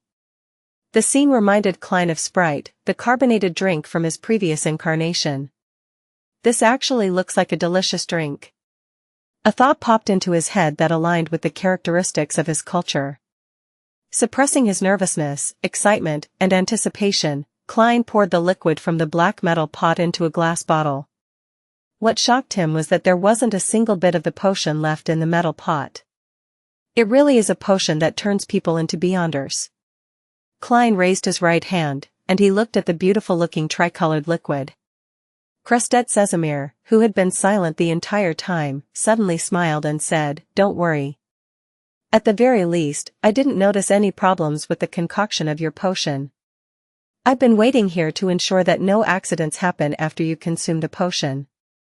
Don't worry, as long as it isn't anything serious, I should be able to save you." Okay. Klein nodded and placed the clown potion back onto the long table. Then, he took off the silver chain inside his sleeve and let the topaz pendant hang down naturally, a slight distance above the liquid. To Beyonders of any other occupation, pendulum divinations could only divine a yes or no answer. Of course, when there wasn't enough information, the divination wouldn't yield any useful answers at all. When the pendulum didn't spin, it was called a failed divination. As a seer, Klein's pendulum could also vaguely determine the degree of the yes or no answer. Klein's eyes grew dark as he recited, "This potion is harmful. This potion is harmful." 7 times later, he opened his half-closed eyes and saw the topaz pendant spinning clockwise, but very slowly. Clockwise means a positive response. In other words, it means that the potion is harmful. However, it spins slowly, which means that it's only slightly harmful. Yes, potions can bring about a loss of control, so there's the possibility of harm. A low level of harm means there is nothing wrong with the potion. Klein let out a breath of relief and wound the pendulum on his left wrist before covering it with his sleeve. At that moment, Crestet couldn't help but sigh. "You really are a professional seer. I must fully utilize my advantage, but I can't rely on it too much and think that it's all powerful," Klein replied softly and took up the clown potion bottle. "After drinking it, I'll become a Sequence 8 Beyonder." The thought flashed in his mind and Klein didn't hesitate. He raised the bottle, tipped his head, and gulped down the potion. Bitter. So bitter. It sucks, totally. He instantly realized what it meant to look good on the outside, but rotten on the inside. His face had contorted as a result of the potion. He wanted to puke, but he couldn't. Then, Klein realized that his face was flushed red. As for the rest of his body, they were experiencing a similar reaction. He was convinced that he looked like a steamed lobster. As for his spirit and mind, they felt like they had been extracted into a thin needle, fusing with the potion, drop by drop, as it stabbed into each and every one of cells. It was a feeling that needed no microscope to observe his cells. Klein stood there and saw the intruder invade his body's most minute areas. For a few seconds, he felt like a robot that was having its parts and electrical circuits swapped out. After an unknown period of time had passed, his mind reflected his figure, as though he was listening to himself singing through his own ears. Due to this strange projection, Klein discovered that he could precisely control his facial and bodily motions. Meanwhile, his ears buzzed. He heard the murmurs and shouting echoing around him which had not happened in a while. Hornacis. Phlegria. Hornacis. Phlegria. Hornacis. Phlegria. Phew. Klein imagined the layered spherical light and slowly entered a cogitation state. Bit by bit, he escaped from the state of having his spirituality seep out where he had a slight loss of control. At that moment, he knew that he had advanced successfully. He knew that he was a Sequence 8 clown. After the color in Klein's eyes went back to normal, Crestet Sesamir said with a laugh, "You can move about and try to get used to the changes in your body. Try to find the core powers that were given to you by the clown potion." Klein nodded. He considered the fact that he might need guidance from the deacon and thus didn't care about his presence. He repeatedly followed what he had been practicing all this time as he took a step forward. He twisted his hips and threw a punch forward, launching a frontal jab. Pa! He heard the crisp sound of his fist breaking the air. The power in the forward thrust exceeded his expectations. In that instant, he felt as though he was sitting in a carriage which had abruptly hit the brakes. He lost his balance and fell forward. Oh no! This is about to become an embarrassing story, just like Leonard's. Klein mused. But at that moment, he noticed that he could still effectively control his muscles, his body, as well as his center of gravity. He simultaneously exerted force with his spine, tendons, and ligaments, instantly adjusting his center of mass and managing to stand firm despite his distorted posture. Well. Upon gaining some understanding of this, Klein attempted several other actions. He confirmed that the biggest change in his body was the massive increase in coordination. He would no longer lose his balance unless there were some extenuating circumstances. I feel like a roly-poly tumbler. I can even act in a circus now. It wouldn't be too hard for me to walk on a rope. The clown potion sure lives up to its name. Many thoughts flashed through his mind. Klein once again tested the extent of the improvements to his strength, agility, and speed. I should be around the same level as Teacher Gawain. After I get used to this and go through the specialized training, I'll definitely become more powerful. Also, with my current mastery over my body, it would be easy for me to grasp combat techniques.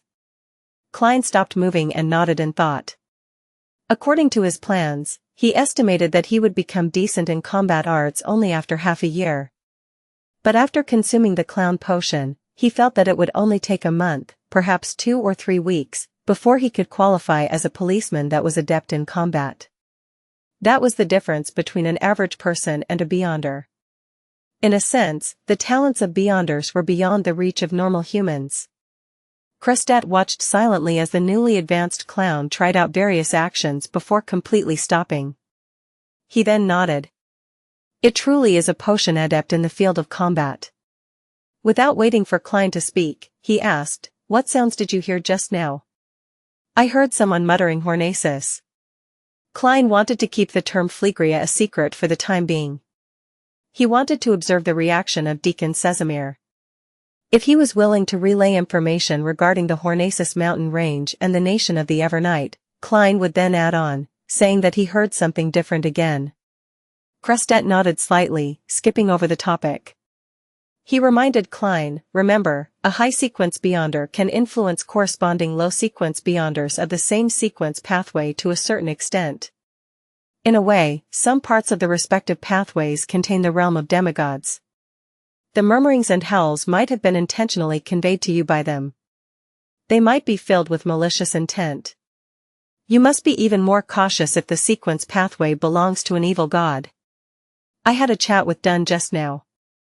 The Nighthawk in your team who lost control recently met with such a situation. Old Neil.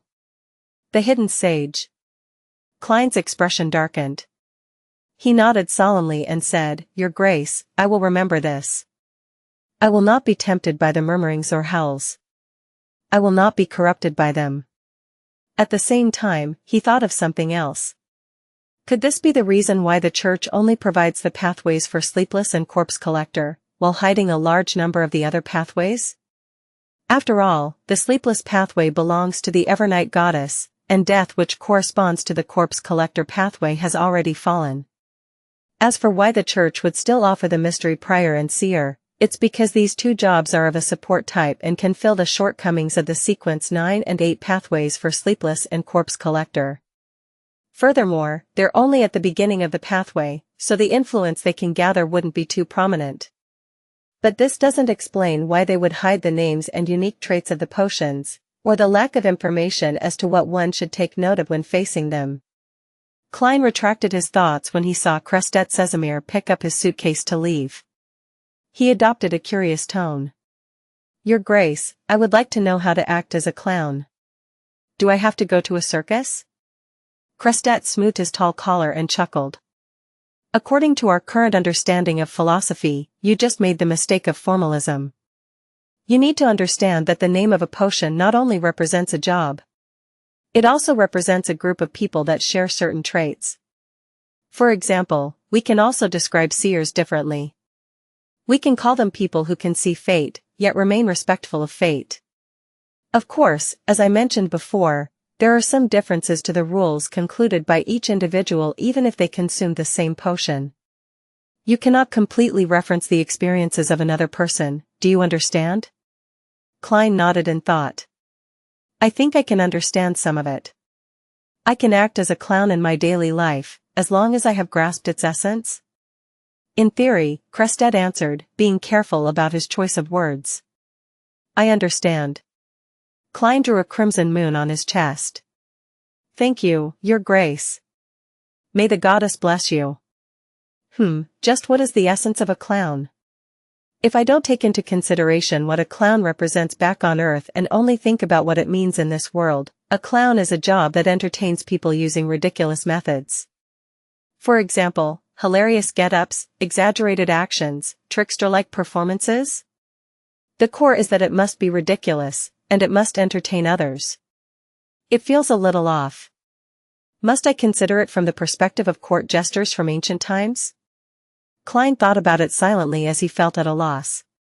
Crestet looked at him and also drew a crimson moon before his chest. He smiled, revealing the wrinkles at the corner of his eyes.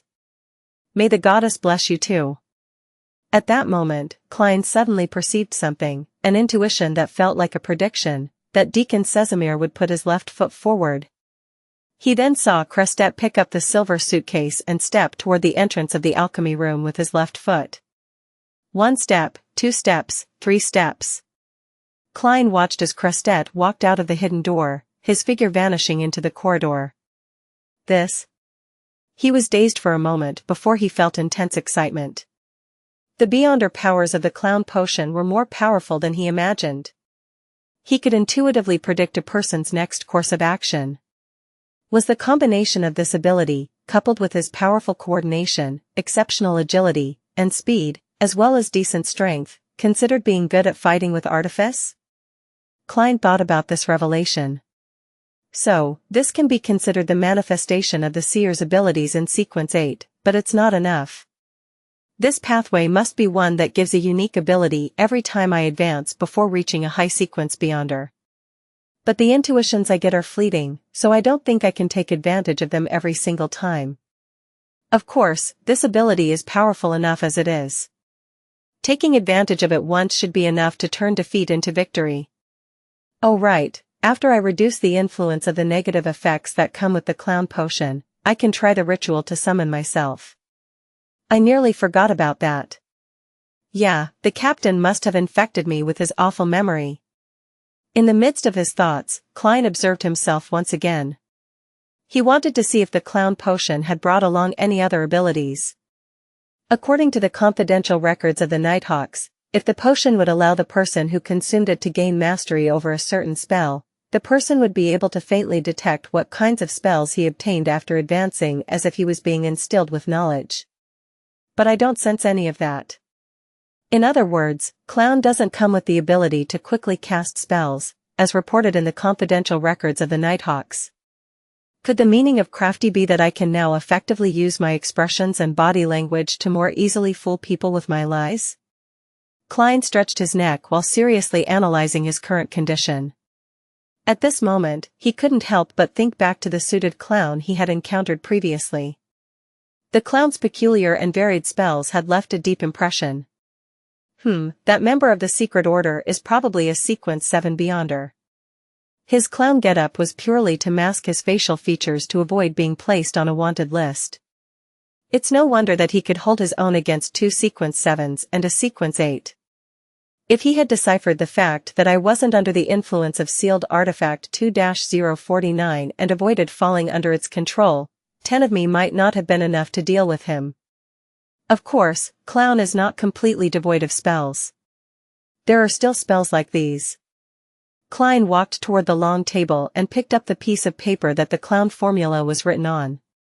His pupils darkened, and with a flick of his wrist, he tossed the piece of paper into the air. Pa! It was as if the soft piece of paper had become a dagger, and it pierced itself into the wall of the alchemy room. I can bring a deck of tarot cards with me in the future. They can be used both for divination or as weapons. Klein collected himself and started to pack up the objects left behind from the potion's concoction.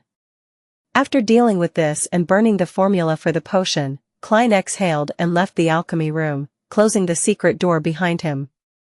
For the time being, he didn't feel like trying to entertain others through ridiculous methods because of what happened to old Neil. He intended to lessen the influence of the potion through cogitation first. Phew, this is going to be a brand new experience again. No matter what happens, I'm no longer just a supporting member. Yes, ever since old Neil passed away, I'm the only one left in the Tinjin Nighthawks team that can provide support. The Holy Cathedral will most likely send a mystery prior or a seer to the team. Klein followed the wall lamps, walking down the dark corridor, and calmly made his way up the stairs leading to the Blackthorn Security Company. He then saw the sunlight in the Nighthawks' recreation room. The sunlight shone in through the oriel window, sunlight which was pure and warm. Klein turned towards the captain's office and saw that the door was wide open. Dunn Smith was leaning back in his chair, sniffing at his pipe. When Dunn swept his gray eyes at him, he changed his seating posture. You seem to be in good shape, nothing like someone who had just consumed a potion. This might be the advantage of fully digesting a potion before leveling up. Klein closed the door behind him and took a seat. He and Dunn both knew about the acting method, so their oath didn't keep them from talking about the acting method with each other. They could exchange their thoughts about it, but the two of them didn't bring it up with a tacit understanding. They fell silent at the same time after the exchange. Klein thought and asked, "Has His Grace left?" "Yes, as a high-ranking deacon, he has other matters to take care of." Dunn thought for a moment. "Oh, he took the pair of red eyeballs that remained after old Neil died." Klein was shocked and confused. "Why?" Dunn picked up his coffee and took a sip. He answered after a long silence, "We shouldn't lie to ourselves. A rampager is in fact already a monster, and as I told you before, monsters leave behind things that are rich with beyonder powers after they die. When these relics can't be controlled, they have to be sealed. Yes, that is one of the most common origins of sealed artifacts. According to the Nighthawks' internal rules, the items left behind by rampagers need to be stored elsewhere, so that they won't trigger their partners. A logical rule. Klein nodded heavily. Suddenly, he sharply noticed that the captain had missed out something. So, he asked curiously, what if the item left behind is controllable? Dunn looked at him, his gray eyes were deep like a quiet night. He sighed and said, "You wouldn't want to know the answer." Klein was taken aback before he suddenly realized a possibility. Normal monsters left behind beyonder ingredients which could be used to make potions. But what of a rampager who turned into a monster? If they left behind controllable items, would those things be used as beyonder ingredients? Upon realizing that, Klein suddenly felt a strong sense of disgust. He couldn't help but turn his head to retch. Even his sight suddenly grew blurry. This is such a terrifying theory. But it's an answer that's highly likely of being closer to the truth.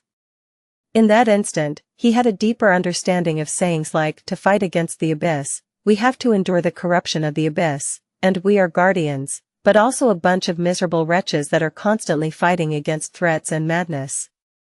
Would this be one of the reasons why the church hides the acting method? So that they can recycle a certain number of their own members for spare parts? But this will make members of the upper echelons reject the church. Klein's face clearly reflected his changing expressions. Upon seeing his response, Dunn suddenly laughed. There was a twinkling light in his gray eyes. Think about it on the brighter side of things, you can think of it as our teammates watching over us in a different form. They will be with us forever. After saying that, Dunn lowered his head, picked up his coffee, and brought it to his mouth. After nearly 20 seconds of silence, he lifted his head and said, "And you don't have to worry. As long as we can find sources of beyonder ingredients, we wouldn't do what you were thinking about. Alright, according to the rules, you'll receive a day off since you just advanced. You can decide whether or not you want to go to your combat training this afternoon, but you have to inform Gawain either way." Klein gently nodded. Taking a deep breath, he straightened his back and said, "Captain, I have finished my lessons on mysticism. I'd like to use my mornings to learn techniques such as tracking and monitoring." He paused and added with a serious expression, "I'd like to fulfill my full duty as a Nighthawk soon." Dunn gave him a piercing look and sighed. "You're tougher than I imagined."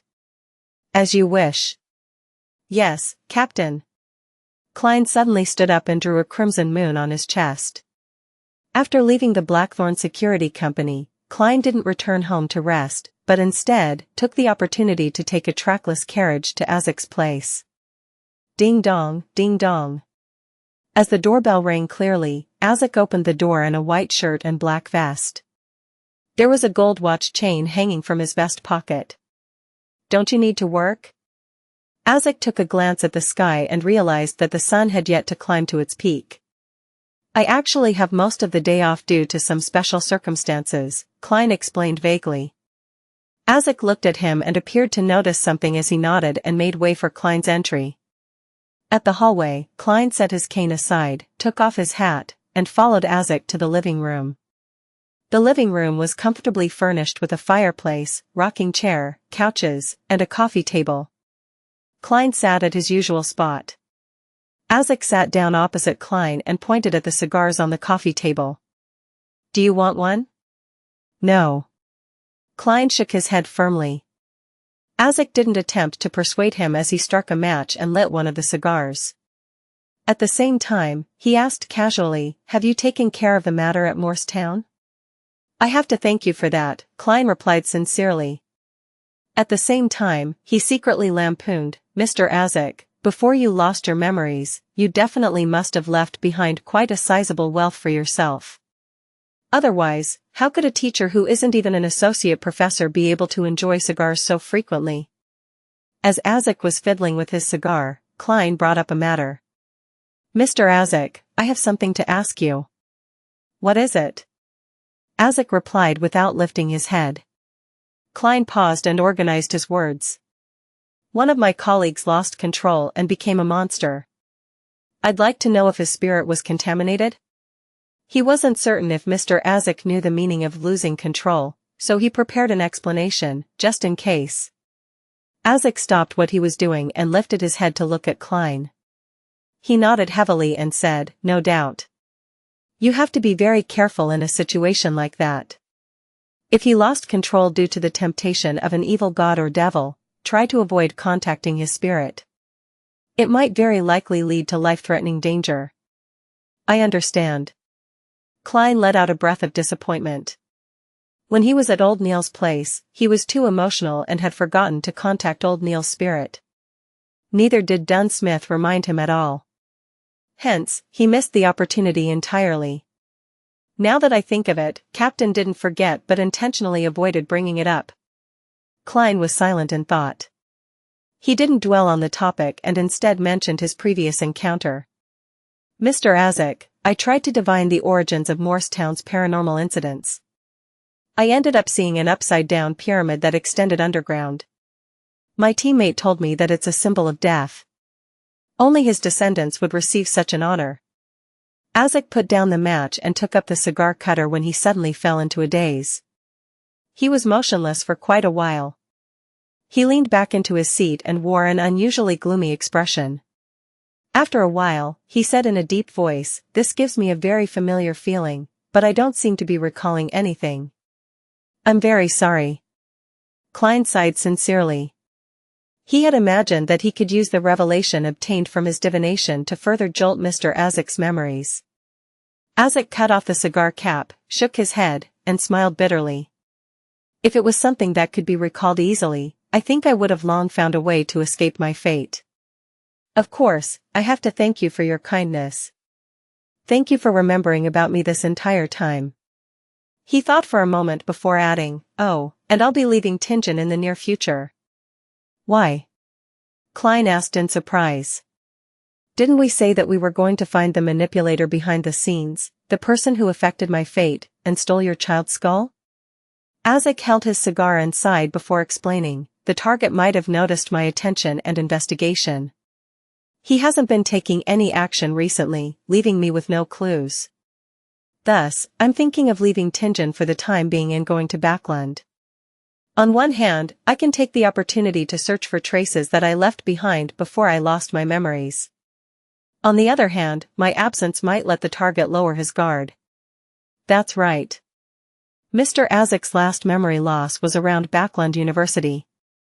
It's a pity that you can't take my place, searching for the Red Chimney House."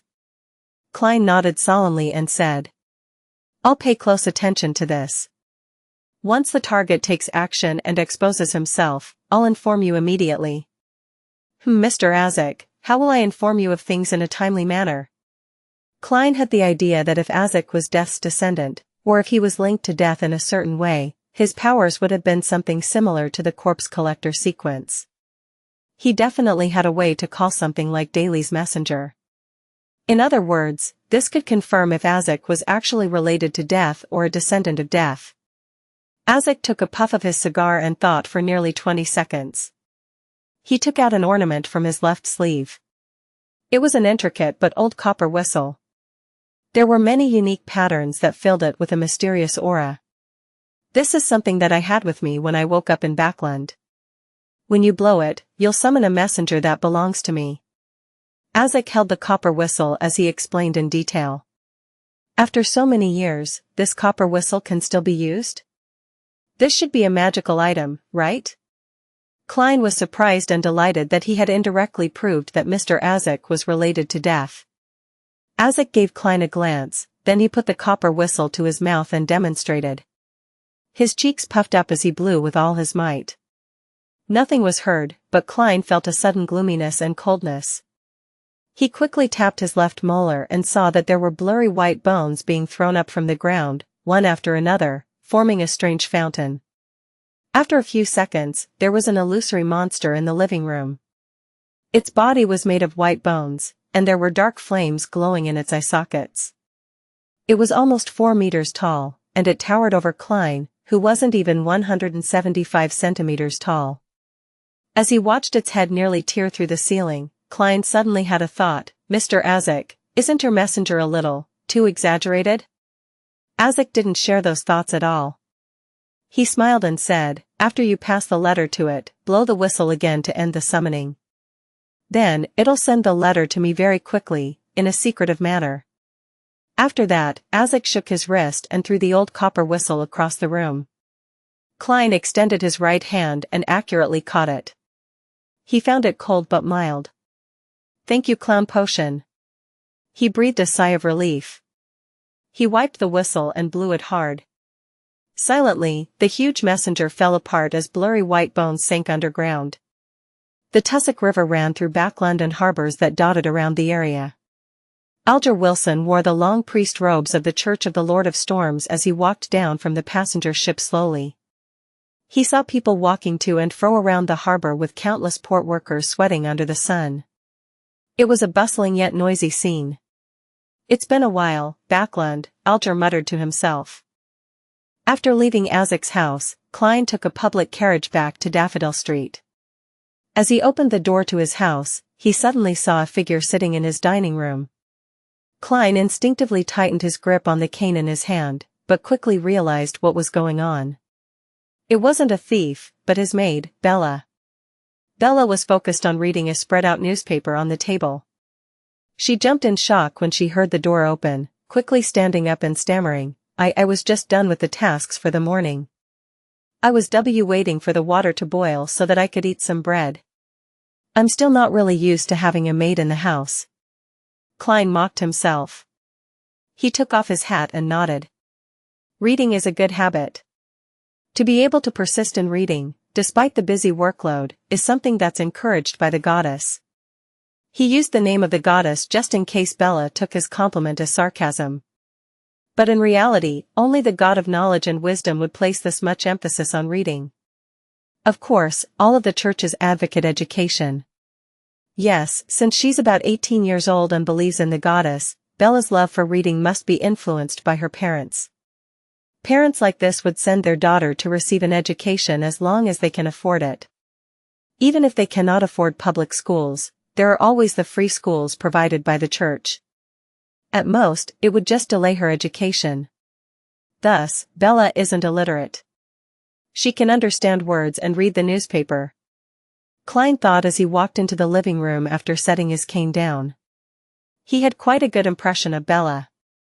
Even though she was a little clumsy and obviously not used to the kitchen, she had shown a willingness to learn. Bella let her hands hang down and said, embarrassed, "I didn't have the opportunity to read many newspapers in the past. The landlord didn't let us use old newspapers to clean the walls. I stole a glance at it when I picked up the newspapers just now to clean the coffee table. I thought that it was rather interesting. What a pitiful lady. When I transmigrated, newspapers were the least interesting of things." Klein thought as he lampooned. He smiled and took out the silver pocket watch from his pocket. After looking at the time, he said, "As long as you complete your tasks and do them well, you are free to do whatever you want with the rest of your time. You don't need to be too nervous. Of course, if I'm having a chat with Benson and Melissa, it's best that you stay in your room. I will allow you to use the lamp inside and take a few old newspapers with you.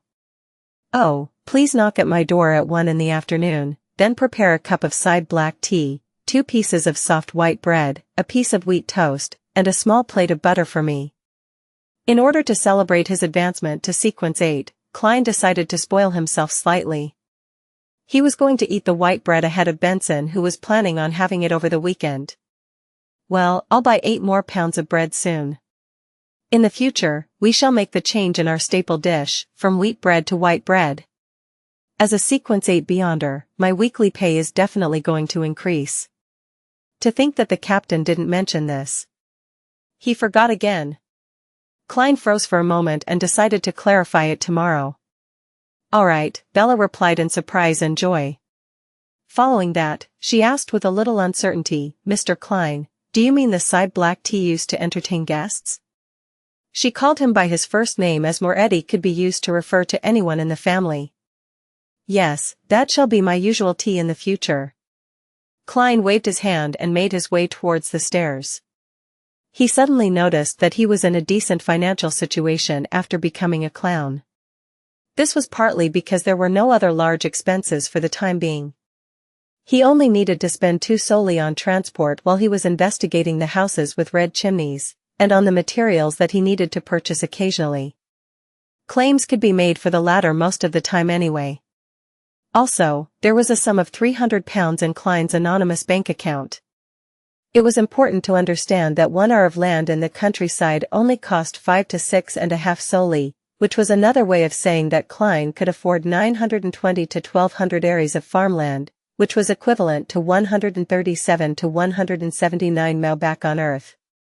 Furthermore, this sum of money could allow Klein to buy a house on Daffodil Street on a contract for 15 years.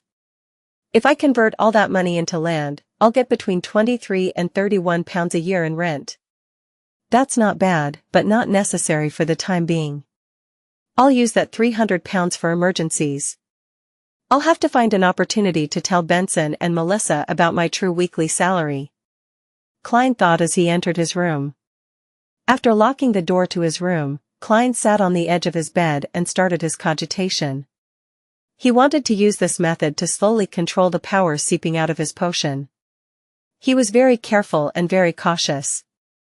He had thought of the term losing control very lightly until he saw the mandated Punisher who had lost control.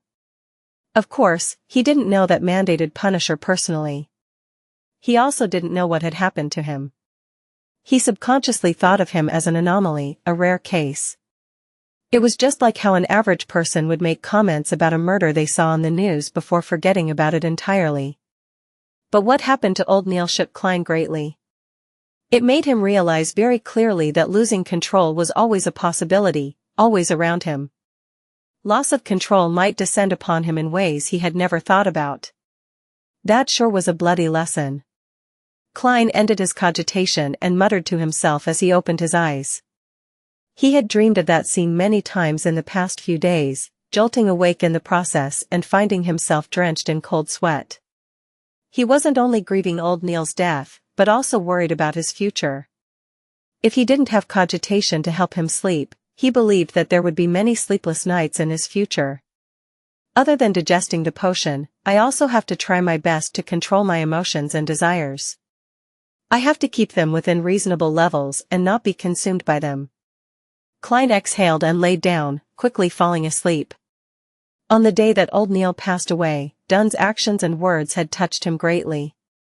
It made him critically assess the responsibilities of a Nighthawk for the first time. It made him want to take up his responsibilities and help his captain and teammates. Thus, he didn't intend to waste his afternoon. He was going to continue his combat lessons. 3 in the afternoon, on a crude training field.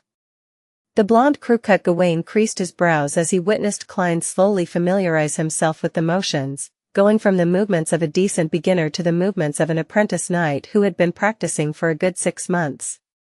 All this happened in the short span of 40 minutes. He called for Klein to stop and sized him up. He couldn't help but ask, what happened? Klein had already come up with an excuse.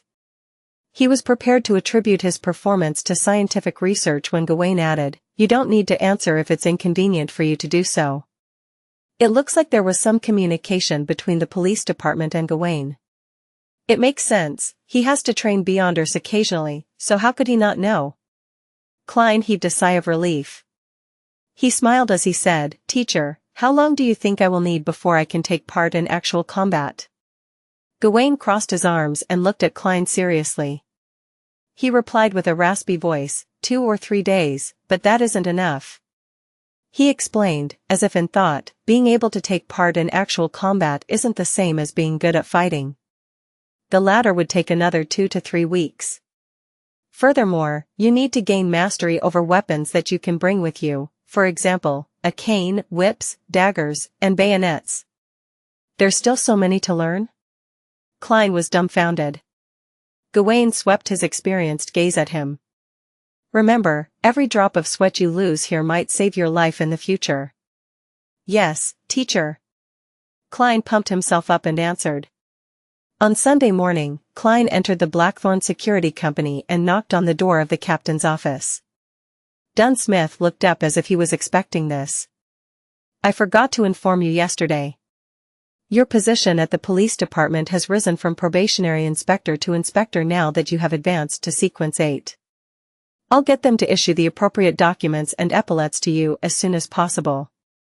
Your weekly salary will also increase from £6 to £10. The church and the police department will each bear half of your salary. This salary is the level of an experienced Nighthawk, of course, I mean an experienced Nighthawk at Sequence 9. Captain, are you following the wrong script? Klein was taken aback as he listened to the captain. His eyebrows relaxed as he smiled. That's more than I imagined. He had imagined that his weekly salary would only increase to £8. Dunn lifted his cup of coffee and took a sip. The increase in salary for Nighthawks is firstly dependent on years of service, second on contribution, and third on the level of your job. The third criterion is often highly correlated with your contributions. Right, without any contributions, even if one were to digest their potion, they would be unable to apply for the formula and materials. Klein nodded while in thought. A weekly salary of £10, coupled with any bonuses, would mean a yearly salary of about £540. Since he didn't need to pay any taxes, this salary was fairly high in the middle income bracket, just lower than desirable occupations such as esteemed lawyers, famous architects, experienced surgeons, and government workers. Even the vice president of the Lone Kingdom's treasury only makes £700 a year before tax. That's at most £640 after tax, probably lower.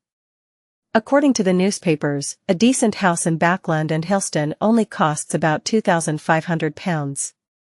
With Benson, Melissa, and my current expenditure, we could buy one in 7 or 8 years. To be able to afford a bungalow in the central area of the capital in just 7 or 8 years purely through my own efforts, this salary makes me happy indeed. Klein got up and bade farewell. He quickly walked to the basement and took his shift at Cheney's Gate. Before it was 10, he suddenly heard someone approaching Cheney's Gate. Soon after, Dunn appeared at the door. There's a case that requires your help. An incident involving Beyonders? Klein instinctively asked. No, a parliamentary representative of this city, Mr. Maynard, was found dead in his house. The Tingen Police Department is under huge pressure and wants us to use a mediumship ritual to help them pinpoint the murderer. Currently, you are the only person on the team who can do that, Dunn explained. Then he added, the Holy Cathedral will send over a mystery prior to our team next week. Actually, it should have been done a long time ago, but you happened to join and chose to be a seer. Chinese unit of land measurement that varies with location but is commonly 666.5 square meters, a metric historical unit of measurement, equal to 100 square meters. How long has the Member of Parliament been dead for? Klein asked straightforwardly as he packed up his things. If it was more than 15 minutes, the information that he could obtain would decline considerably. If it was more than an hour, there would be very little left to find. If it was more than a month, contact with the spirit of the dead would most likely fail. Regrettably, the initial autopsy report shows that Mr. Maynard died between 9 and 11 last night.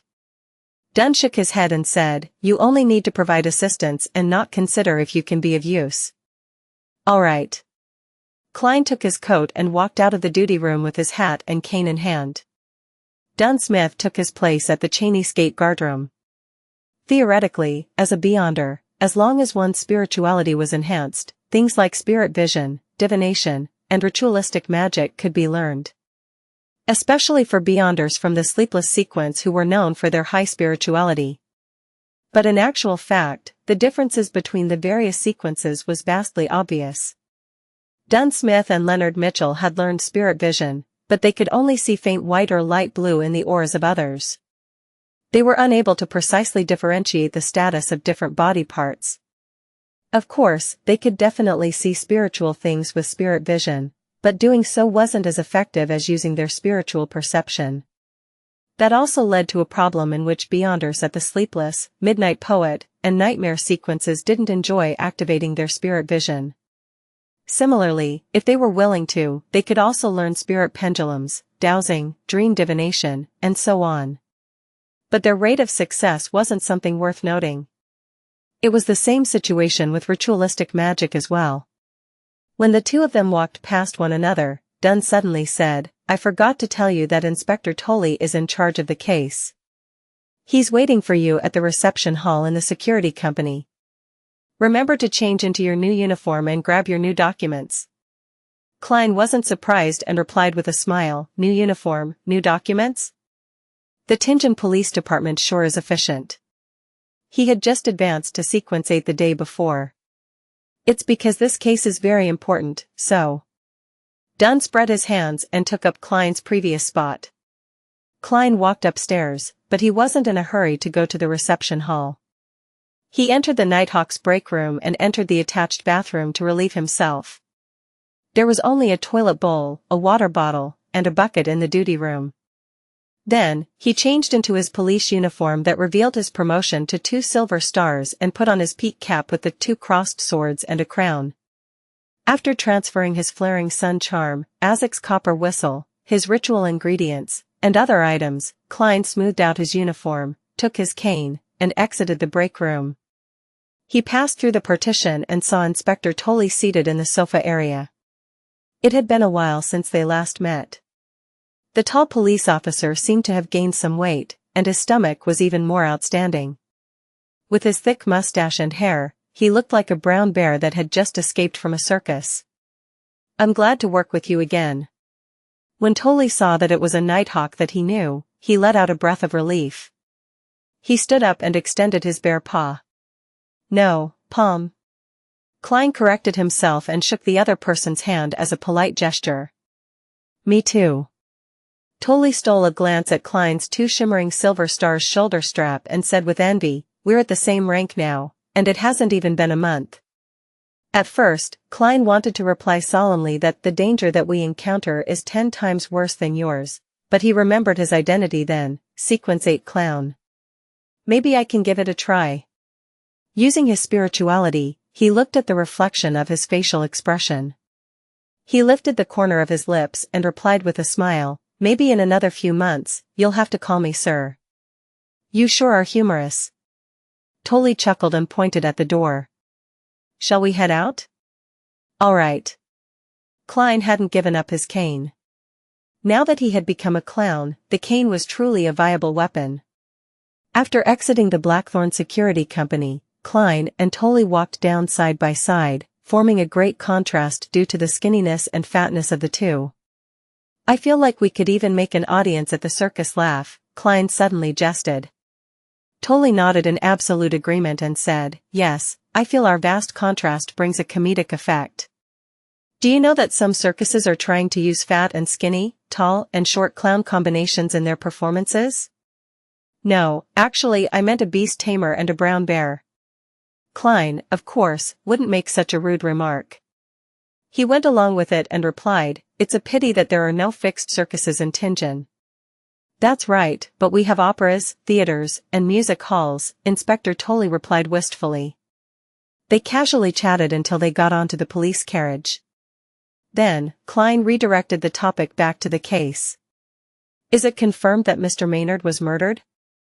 "We can't be certain, but his wife and 2 sons aren't willing to believe the possibility that he died due to a sudden illness. And there was really something wrong at the scene. When Maynard was found, he was naked on the guest room's bed," Tully said as he deliberated. "He sleeps separately from his wife?" Klein leaned back against the carriage wall and mimicked the main character in various detective films. Tully shook his head and said, "No, his wife hasn't been in Tianjin recently. She went to Backland to attend a very important social ball. You might not know, but she's the leader of a new party. She's the daughter of someone from the House of Commons. She's still on her way back to Tianjin via steam locomotive. She merely used the telegram to express her opinion on this matter. Maynard is also a member of the new party. He's been a Tianjin's member of parliament for more than 10 years. He intended to run for mayor in next year's election. In other words, his death might be related to this?" Klein asked casually and immediately laughed. "I'm sorry, I'm only supposed to be helping with the autopsy. The rest of the matter is not within my area of concern, you don't have to answer." Tully didn't mind much but sighed. "Autopsy. You're very cautious. As for your guesses, I would only say that there's a possibility. There was a gathering last night at Maynard's place. There were too many guests, and we temporarily can't find any main suspects. Plus, these guests have decent backgrounds, so we have to be very careful. We can't make any mistakes. I understand. Klein nodded faintly and asked about the details of the scene. Maynard's house was a bungalow located in the Golden Indus borough. It was surrounded by gardens and fields, there was a stable, a fountain, and a broad pathway built from cement. Klein put on his peak hat with its police badge and followed behind Inspector Tolley. They passed through the police streamer and entered the double-story house under the gaze of every policeman present. In the living room, there were 2 male and 4 female probationary inspectors who were talking to people individually to gather statements. Klein looked around and saw many gentlemen in tuxedos and a few ladies in glamorous dresses and checkered gauze hats. They're the guests who spent the night here, Tolley explained and led Klein up the stairs to the 2nd floor directly. Along the way, when the police constables who were searching through the room saw the two, they revealed a look of respect without stopping them. Perhaps it was the effect of the inspector epaulets. This is the guest room where Maynard's corpse was discovered. The brawny Tolley stopped by the crimson wooden door. Klein thought and asked, which guest was assigned to this guest room? Nobody. There are too many guest rooms in the house, so it wasn't used. Tolley put on his white gloves and turned the knob of the crimson wooden door. He made the constable who was keeping watch leave temporarily. Then, he nodded at Klein and said, Inspector Moretti, I'll leave the rest to you. May the goddess bless us, and I hope that we find something. Klein put on his white gloves too and locked the door behind him. He walked to the side of the bed and saw that the crimson bedsheets were abnormally messy. The corpse laying on it was covered with a white cloth. At this point, Klein could be considered to be quite experienced.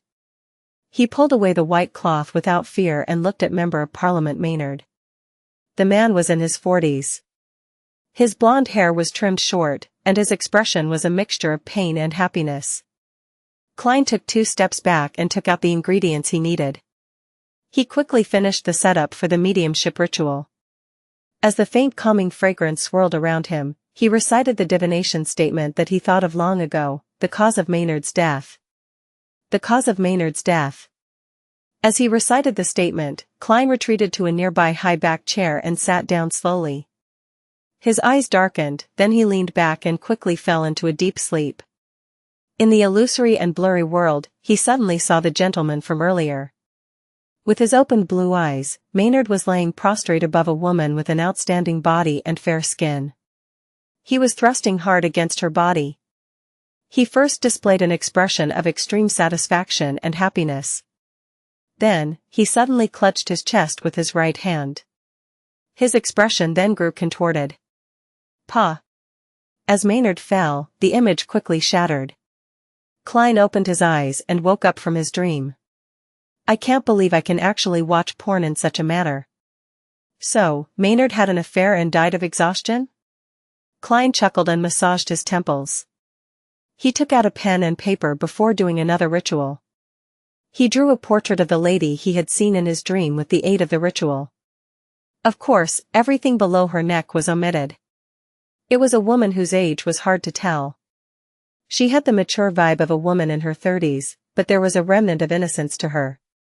Her eyes were crystal clear, and she had a delicate look. Klein looked at his work, then put away his ritual ingredients, and dispelled the spirituality wall. He leaned sideways to grab his silver-edged cane. Suddenly, he heard the reverberating sound of someone clearing their throat. He immediately got goosebumps. Klein looked towards the bed and saw Maynard gripping the crimson bedsheets so tightly that the tendons on the backs of his hands were protruding out.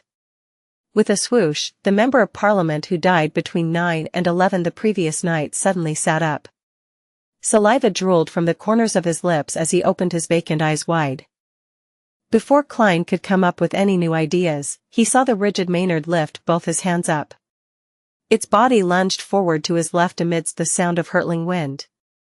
In the past, his dulled reactions under such sudden, unexpected situations would have made it hard for him to avoid this.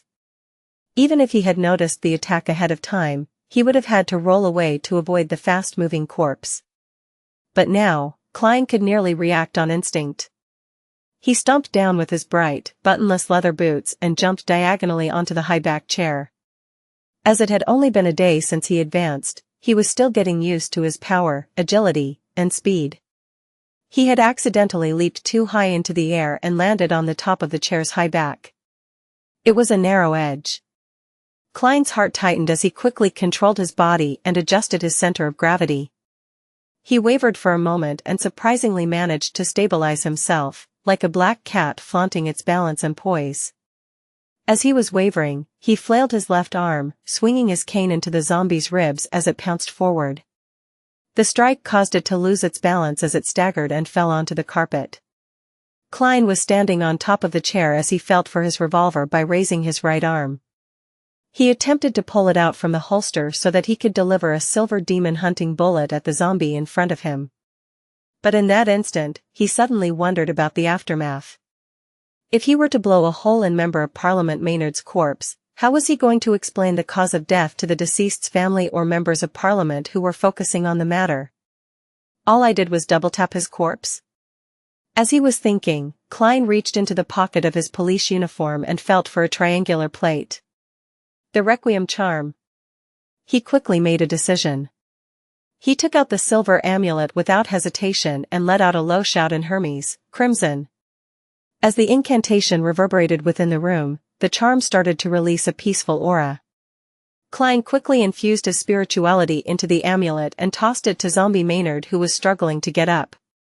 A cold blue fire appeared, enveloping the triangular plate. A serene and gentle black aura spread forth rapidly, eliminating the anxiety and worry of the soul. Zombie Maynard stopped there, his eyes staring blankly at the ground. His saliva dripped onto the carpet.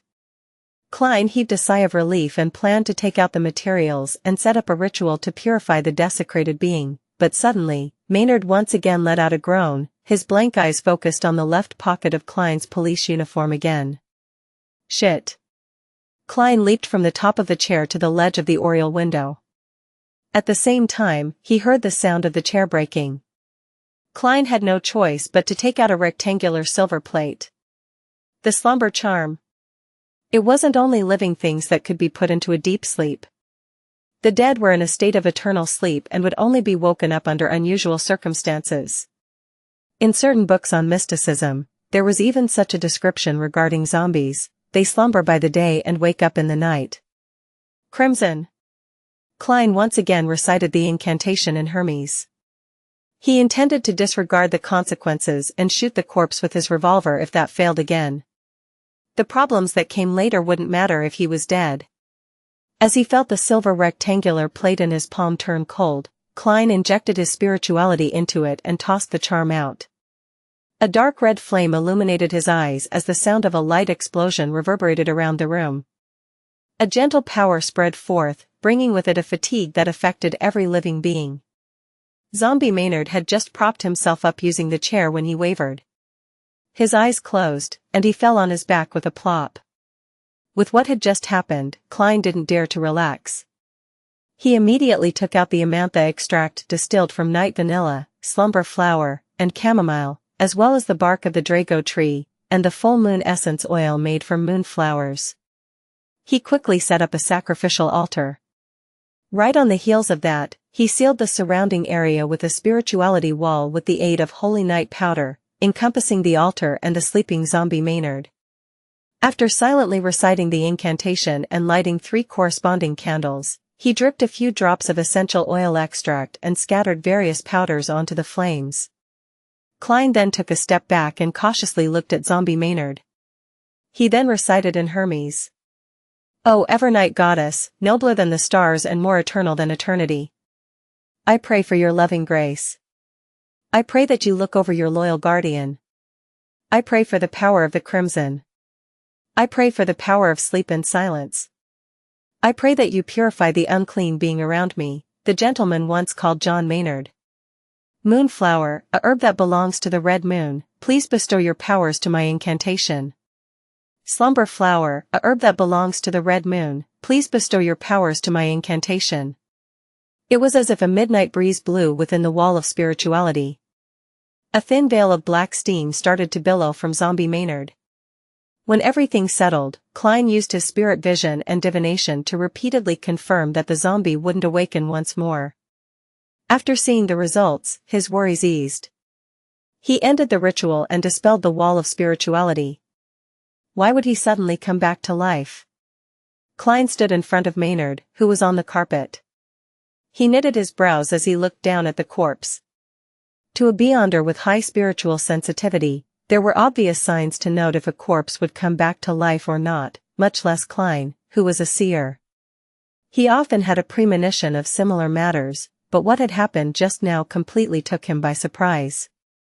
Unless there is a more mysterious influence at play. Just like what happened with the suited clown. Klein recalled the scene in his head and faintly sensed the problem. Zombie Maynard had been trying to attack the left pocket of his police uniform. Left pocket? Klein transferred his black cane to his right palm, then reached for the pocket with his left hand. He took out the ancient copper whistle that was inside. It was a copper whistle carved with many mysterious patterns. It was the copper whistle used to summon Azek's messenger. This copper whistle zombified Maynard? That's quite plausible. Even if Mr. Azek isn't a descendant of death, he definitely has a certain connection with death. It's logical that the objects that he carries with him would produce such an effect. Klein nodded in thought.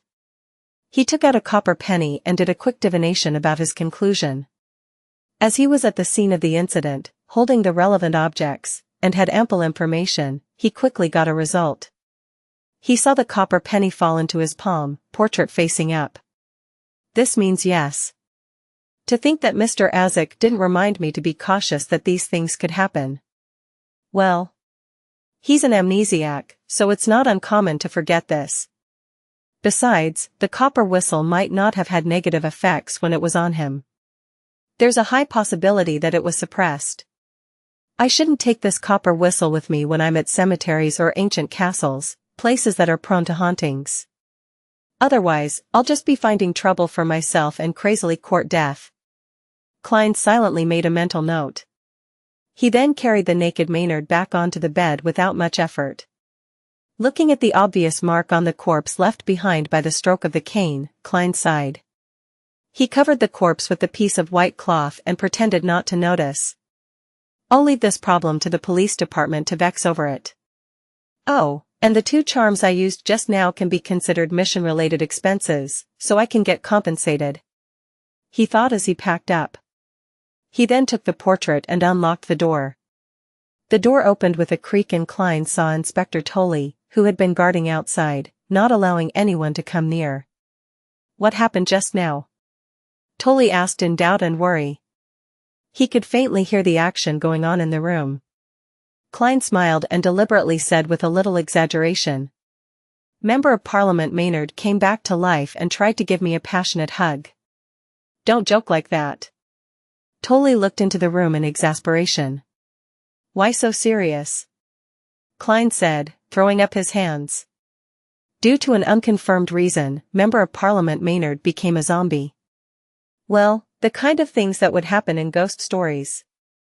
Fortunately, I hadn't left yet, so I used ritualistic magic to purify the desecration, allowing him to return to his eternal slumber. Is this related to his cause of death? Tolley asked, his expression stern. I cannot give you an answer to that. I don't even know what the problem is. You should know that in our field, unexplainable things are a common occurrence, Klein said. He then looked at the portrait in his hand. When I was doing the mediumship ritual, I saw the scene of Maynard's death. He was engaging in some activities that should only be done between a husband and wife with this woman. And at the climax of his joy, he clutched his chest where the heart is. You mean that is the cause of his death? Tolley gave him a nudge and wink look. In theory, yes, but you should wait for the autopsy. Klein handed the portrait over to Inspector Tolley. Tolley had only glanced at it when he exclaimed, Madam Sharon. Klein looked at him, lost. Is she very famous? Yeah, judging from her looks and figure, she should be famous. He lampooned in his heart. Tolley looked around and introduced her in a somewhat excited manner. Madam Sharon is the prettiest widow in Tingen City. She's the most sought-after lady in social settings. She was the second wife of Baron Coe, but unfortunately became widowed. She is welcomed by many amongst the nouveau riche merchants and aristocrats, someone who can be invited to banquets by both the Conservative Party and the New Party. It's rumored that she and her stepson, the current Baron Coe, are on friendly terms with many nobles and senior civil servants in Backland. She's a powerful lady. To think that she and Member of Parliament Maynard had such a relationship. Hee. Simply put, she's an exceptional socialite. Klein secretly concluded. He turned around and pointed into the room. The next part is not included in my job description. How you interrogate Madam Sharon is none of my business. Also, I hit Member of Parliament Maynard with a cane before the purification. You'll have to deal with it and think of an explanation. What? The bear-like Tully jumped in shock and looked at Klein before looking into the room. With agility that wasn't suited to his body, he dashed in. He pulled back the white cloth that covered the corpse and after examining the body carefully, he heaved a breath of relief. It's better than I imagined. It's not that serious a problem. Maybe I should have drawn my revolver and shot Maynard 5 times with demon-hunting bullets. Let's see if you find that serious or not. Klein lampooned inwardly and pointed outside the door. That's all that you need me for, right? No. Tully shouted. Wait a moment. Klein asked, puzzled, why? Tully explained seriously, we have to prevent any accidents from happening. After we talk to Madam Sharon and get her testimony, I'll send you back to Zutland Street. If Maynard can resurrect after being dead for 10 hours, what else couldn't happen? What would I do if you leave? Tully added in his head. All right. Klein massaged his temple and said, find a quiet room for me to rest in then. He wasn't feeling his best in every aspect as he had just advanced a day ago. Having just performed multiple ritual ceremonies, used 2 charms, and suffered a non-trivial scare, he needed to enter cogitation to eliminate any problems. Klein was now extremely cautious about losing control. Tully covered the dead body with the white cloth again. He obviously relaxed and replied, no problem. He brought Klein to a guest room that was closer to the sunlit side of the house. He pointed and said, Inspector Moretti, don't worry. No one will disturb you. I'll be paying Madam Sharon a visit first. Klein nodded slightly and watched him walk away. Then, he closed the door and drew the curtains. In the dim and silent bedroom, he slowly walked over to the rocking chair and sat down comfortably. He allowed his body to rock back and forth rhythmically. There were countless spherical phantasmal lights overlapping in his mind. The buzzing sounds in Klein's ears and the throbbing ache in his head slowly vanished, bit by bit. When his situation stabilized, he opened his eyes and looked into the darkness. He outlined a bed, cupboard, and other furniture. Then, he calmly thought about his earlier attempts. There isn't much feedback from a few exaggerated jokes. Maybe I have yet to control the powers of the clown potion, as there are still remnant negative effects. Of course, I can't eliminate the possibility that such acting has little effect. Personally, I'm not quite willing to play the role of a clown. But since I picked the sequence pathway, I can only bite the bullet and continue. Actually, everyone has to act like a clown at one point or another in their lives. I don't have to be so uncomfortable with the idea. I have to quickly understand a clown's core elements. As various thoughts churned in his mind, Klein suddenly took out a brass halfpence.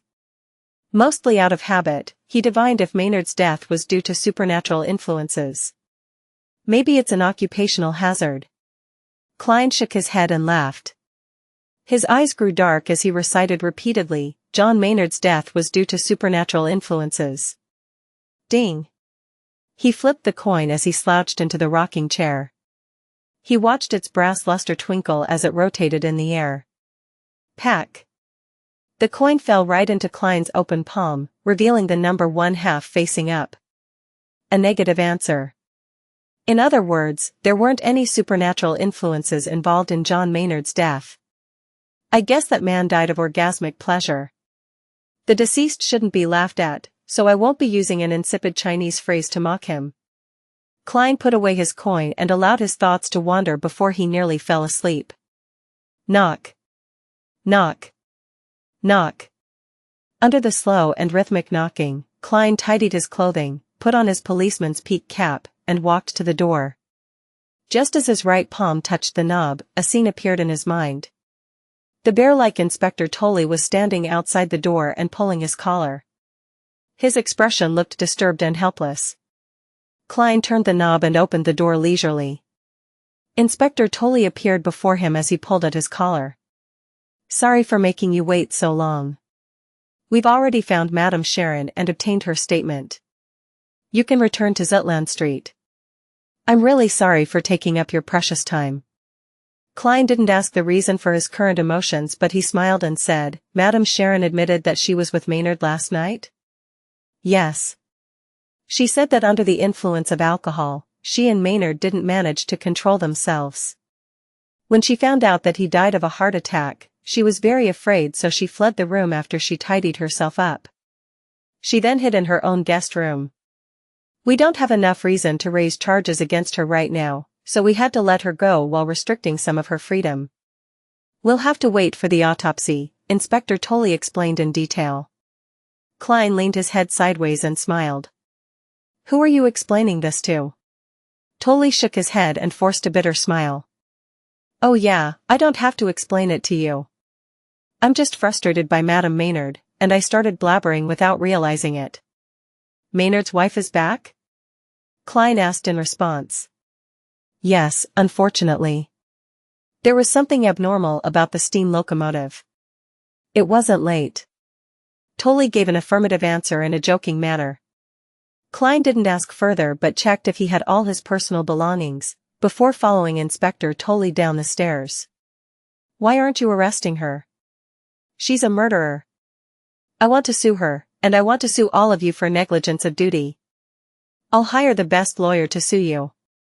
Harsh remarks entered Klein's ears, and he looked over subconsciously.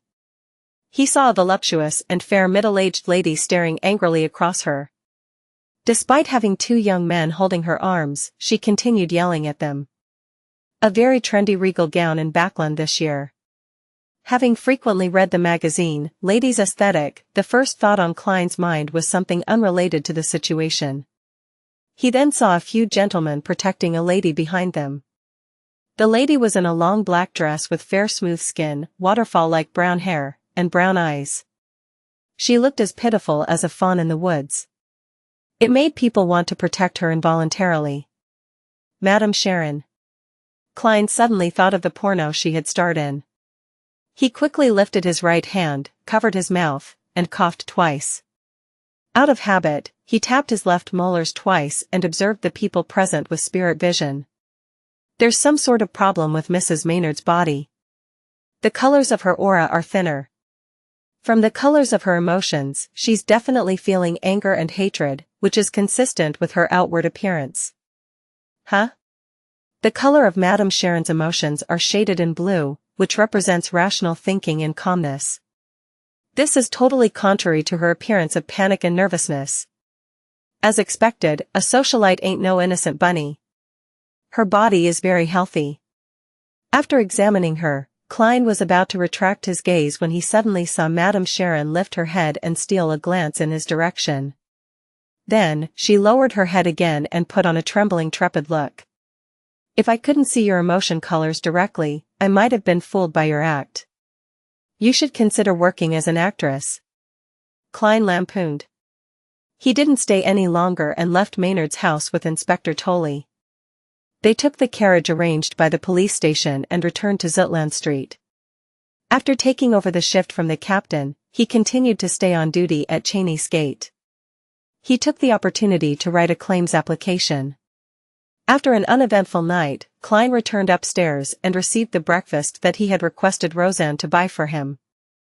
"I love this pastry," he complimented. He had already passed her the money for breakfast ahead of time. "Really? I can try it tomorrow then," Roseanne replied happily. The corner of Klein's lip twitched as he focused on his battle with the milk and pastry. At 8:25, he yawned and fought back the urge to fall asleep. He arrived at the nearby shooting club. He had made an appointment with the asylum doctor, Daxter Guderian, a few days back. Bang! Bang! Bang! In the small shooting range, Klein and Daxter aimed at their own targets and finished their cylinder of bullets. Clink! Clank! Daxter flipped and released the empty shells and examined Klein in interest. You're much more confident than before. Of course, I advanced to sequence 8. I now possess actual combat ability. Klein reflected on his own facial expression and body movements in his head and deliberately acted arrogantly. Because I only used about a month's time to master the power of my potion completely. Daxter pouted slightly and said, although that is something to be proud of, there's no need to say it all the time. Hey, as a spectator, you didn't see through my performance. From the looks of it, a clown has the power to suppress a spectator's ability. Klein smiled at his discovery and asked, how's Eugen recently? He's gone insane for real. Daxter paused and continued, I probed him with various methods. He really has gone insane. I'm considering whether to begin medicating him, to see if I can treat him. As a Sequence 7 psychiatrist, he actually pretended to be a mental patient. Even though he was giving treatments to other patients, it doesn't align with the core element of the potion's name. That was an incorrect way of using the acting method. It's no wonder that he went insane. Klein thought and said, before he went insane, did you find out who got in contact with him? Besides the doctors, patients, nurses, and odd job workers in the asylum, there were no outsiders that had contact with him, Daxter confidently replied. Klein briefly acknowledged that as he said, how about even earlier? Is there anyone that visited him, or did he leave the asylum regularly for a period of time? In order to follow through with his initial promise, Klein never asked anything about Eugen in his first few meetings. Daxter fell into deep thought. It took him some time before he said, besides the members of the psychology alchemists, there weren't any more than 5 people that visited him. One of them came thrice. His name was L. Without Klein asking, he continued, but I heard from Eugen that L was a pseudonym. His real name was Lenevis. Lenevis? That criminal who cheated both money and sex. To think that he had a connection to Eugen from the psychology alchemists. Klein froze for a moment when he heard the name. He immediately thought about the implications the name Lenevis had. He's the cheat that escaped with more than 10,000 pounds. Just to providing a clue would earn me 10 pounds. And if I help in capturing this moving treasury, I'll earn 100 pounds. He's a scum that took advantage of the bodies and feelings of innocent women. To think that he knows Eugen and went to visit him 3 times at the mental asylum. Does this mean that he's connected to the Beyonder Circle, or that he's a Beyonder himself? Klein suddenly recalled the name of a potion, the Marauder Pathway Sequence 8, Swindler. These Beyonders took pleasure in swindling others. It's very possible. Klein nodded in thought. He controlled his facial expression and body language, feigning nonchalance as he asked, then, when was Mr. Lenevis's last visit to Eugen? Early July. I would have to check the registration records of the mental asylum to give you a specific date, Daxter Guderian replied after a few seconds of thought. Lenevis's scam hadn't been exposed back in early July and he hadn't left Tingen. Klein then asked, does Eugen mention this person usually? No. You should understand that a Sequence 7 psychiatrist would never reveal something by accident. Every word they say has been deliberated over thoroughly. It would be impossible to learn their secrets unless they have some other hidden motives. I was only able to get the telepathist formula after Eugen went mad. Oh right, have you determined the authenticity of the formula?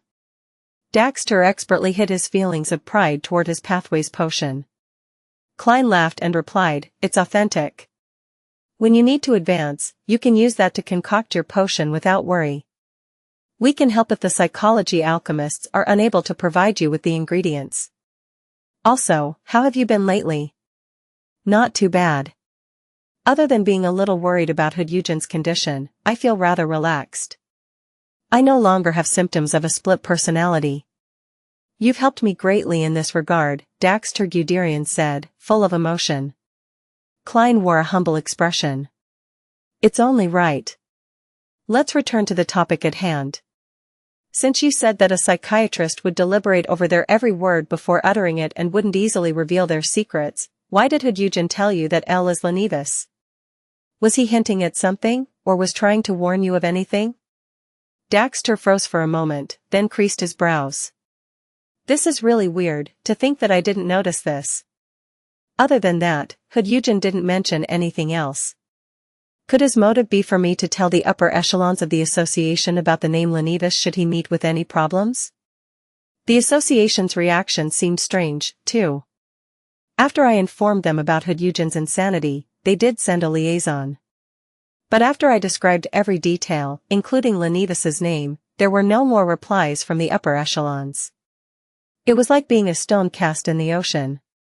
Could this mean that they've figured something out? A reasonable deduction. Klein took out his demon-hunting bullets and stuffed them into his revolver, then took aim at the target. If we follow this deduction, Hedeugen might have long anticipated that he would become insane or die. And this has an untenable connection with Lenivis? But since he already anticipated it, why didn't he ask for help from the upper echelons? Daxter gazed blankly ahead. He thought hard as he said, unfortunately, he's insane now. There's no way to effectively communicate with him now.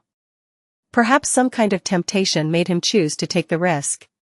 Klein made a guess. At the same time, he felt that it was regrettable that Hedeugen had really become a mental patient. This compromised much of the information that he might have otherwise gotten. Sigh. Even a dead person is better than a lunatic. I can use mediumship rituals to make the dead talk, but what can I do with a lunatic? Oh right, Madame Daly once tried to use mediumship rituals to call upon my lost memories. The theory behind the mediumship rituals seems to have been derived from the psychology alchemists. This means that I can also use the mediumship rituals on the living and create a scenario where I interact with his spirit directly using my spirit. I wonder if Hedeugen would still be insane under those conditions. Unfortunately, I'm not advanced enough in this field, so I don't think I would be able to do it. I'll call upon the messenger and ask Madame Daly about it first. I'll see if she can provide me with any techniques. If she thinks that only she can accomplish it, then I'll tell the captain and get him to send a telegraph to Backland to request for assistance. I'm definitely not taking this troublesome course of action just because I want to learn the technique and attempt the ritual to summon the messenger. Many thoughts ran through Klein's mind before he gradually narrowed it down to a single line of thought that could solve the problem. Daxter Guderian approved of his guess. Greed always makes one foolish. Even when a person knows that there's only the abyss in front of him, he'll still attempt to walk to the edge and take a peek. This is called crazily testing the limits of fate. Klein lampooned. Try your best to treat Hedeugen after returning to the mental asylum. Try to keep him sober for a period of time and get some clues out of him. Also, don't hide your worries and anxiety. Establish more connections with the psychology alchemists and put pressure on them to solve Hedeugen's problem. That's the most normal and reasonable reaction. Daxter nodded seriously. I'll try my best. Klein didn't say any more and, after some deliberation, he asked, has there been any abnormalities with Hedeugen's body recently? For example, thin scales growing on some parts of his body? Near insanity, true insanity, and losing control were all descriptions of varying levels for a beyonder when something was wrong with them. The least severe of the conditions were when their attitude changed as if they had become a new person, but were still capable of rational thoughts and actions. That was near insanity. Insanity was more severe in that the person would lose all logic, becoming a maniac and was difficult to communicate with. Those that couldn't be saved were those whose body and mind had become monsters, completely losing control. Sometimes, if the problem wasn't dealt with promptly, insanity would lead to losing control. Before this, to avoid exposing the informant within the psychology alchemists, Dunn instructed the Nighthawks not to immediately deal with Hedeugen. Instead, they switched to surveillance to ensure that Hedeugen didn't lose control.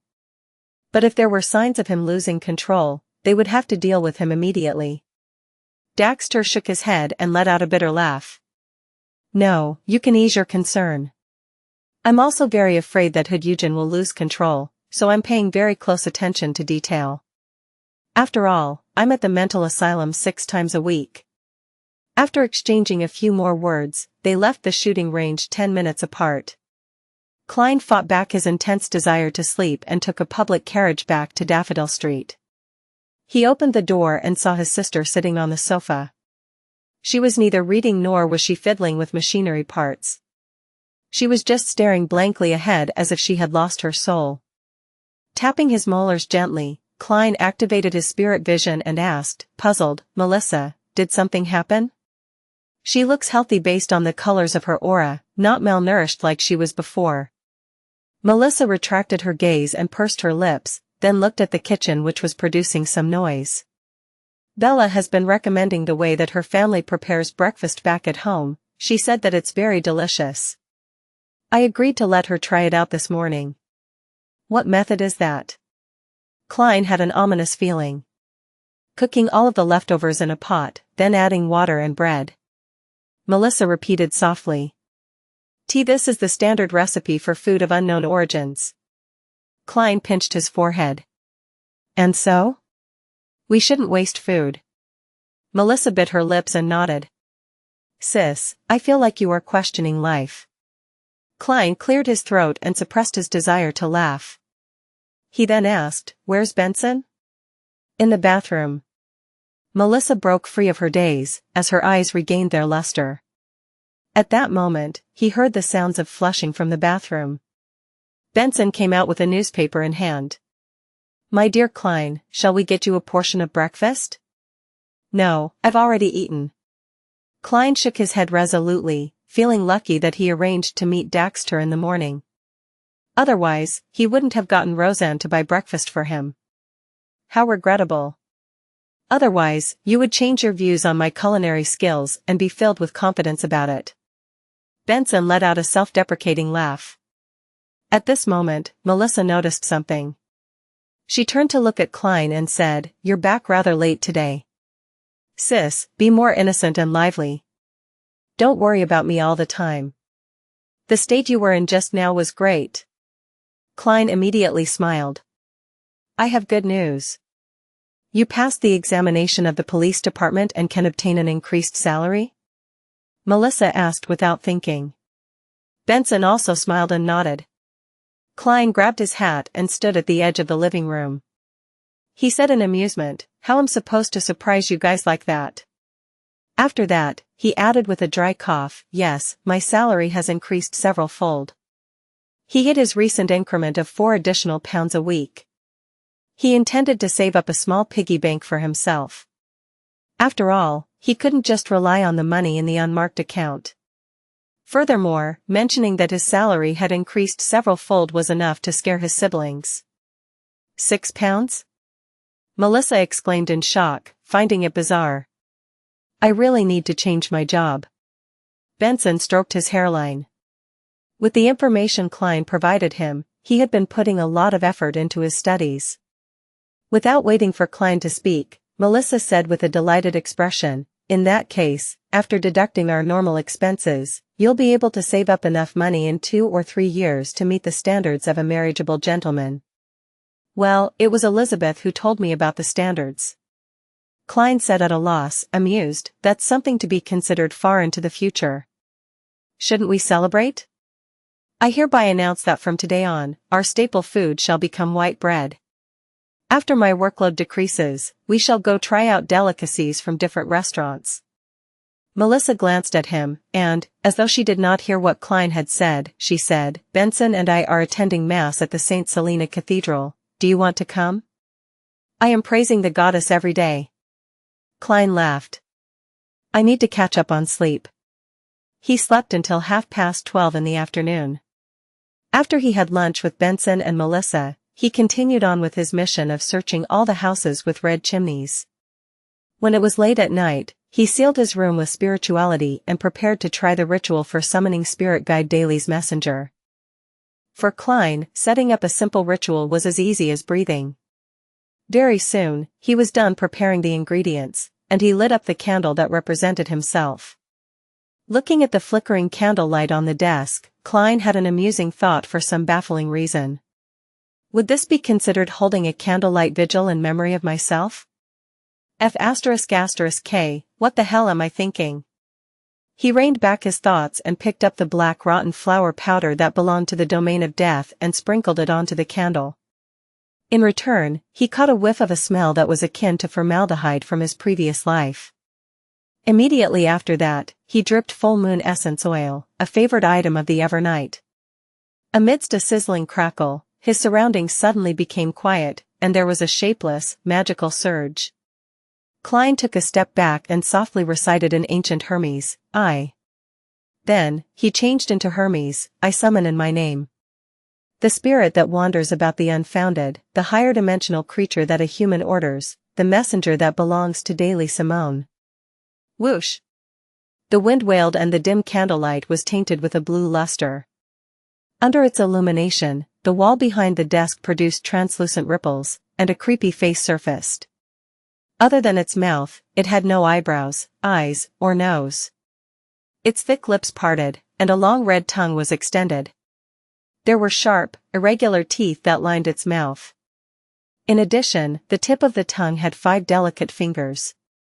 They were constantly extending and retracting, as though they were waiting for a delivery. This is Daly's messenger? Compared to Mr. Isaac's, it's just like a child. No, I can't accurately determine their differences. Yes, one is an adult giant, and the other is a human baby. I wonder if it's due to the magical item, or if it signifies Mr. Isaac's strength. I have to reevaluate my understanding of him. Perhaps, he's a high-sequence beyonder. Crap, I forgot. In the letter, I should have asked Madam Daly for the names of the Sequence 4 and Sequence 3 corpse collector pathway. Mr. Isaac most likely belongs to that pathway. Of course, he might have not advanced via potions. Yes, perhaps it's a gene that's passed down from his ancestors. I'll ask next time, the messenger is waiting. Klein looked at it seriously for a while and passed the neatly folded paper into the messenger's hand. Then, he watched as the hand gripped it tightly. Whoosh! The messenger retracted its tongue and swallowed the letter. The translucent, creepy, and wriggling face shrank back into the wall and disappeared. I've got to say, this magic is quite cool. Rather convenient too, but it can't be spread. Klein looked at the candlelight that had returned to normal. He shook his head and ended the ritual. Monday morning. Backland, Empress Borough. In a hidden corner of the municipal garden built by Duke Negan, Xiao Dari-Cha with her unkempt blonde hair and Furs Wall with her languid bearing were gawking at the liaison before them in a daze. They were momentarily at a loss at which language to use for a greeting. The petite Xiao, who was slightly over 1.5 meters tall, looked at the golden retriever that had extended its tongue and was wagging its tail. She smoothed out her trainee night attire and weighed her words before she said, "Are you Miss Audrey's messenger?" "Oh my goddess, why am I asking a dog so seriously?" Furs was holding a thin cigarette with her fingers as she chuckled. "Maybe it's a magical creature?" "I've never seen a magical creature that looks so much like a dog." Xiao replied in all seriousness. Susie sat down and closed her mouth. She then pointed at her belly with her paw. There was a leather pouch tied around the dog's body amidst her long golden fur. Xiao looked to her left and right, making sure that there was no one watching before she quickly moved closer. She bent down and removed the pouch. Furs watched curiously when her expression suddenly turned weird. "It's made of crocodile skin, and it looks like the work of the fashion designer, Mr. Sada's. She's actually using such a pouch for the transaction. In other words, it's very expensive?" Xiao raised the leather pouch. Furs pursed her lips tightly and nodded seriously. Xiao instantly lowered her speed in an exaggerated manner. She carefully opened the zipper and took out the letter inside, as though she was carrying an antique vase in her hands.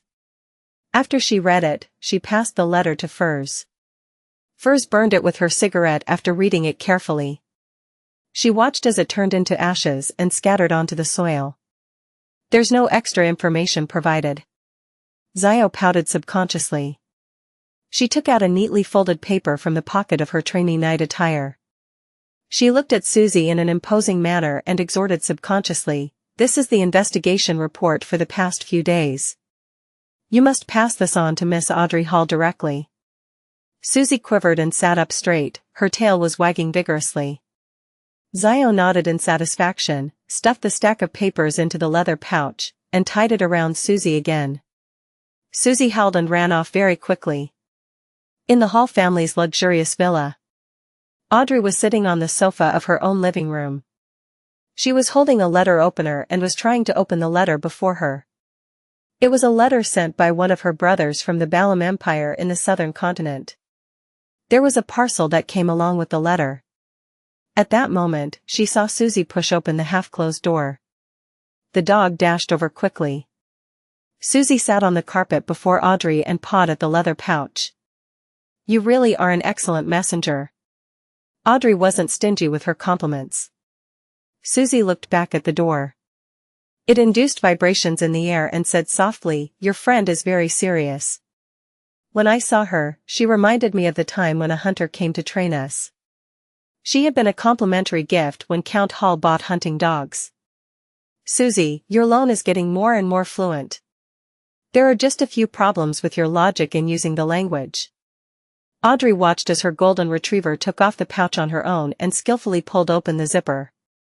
She gave Susie a look and immediately understood.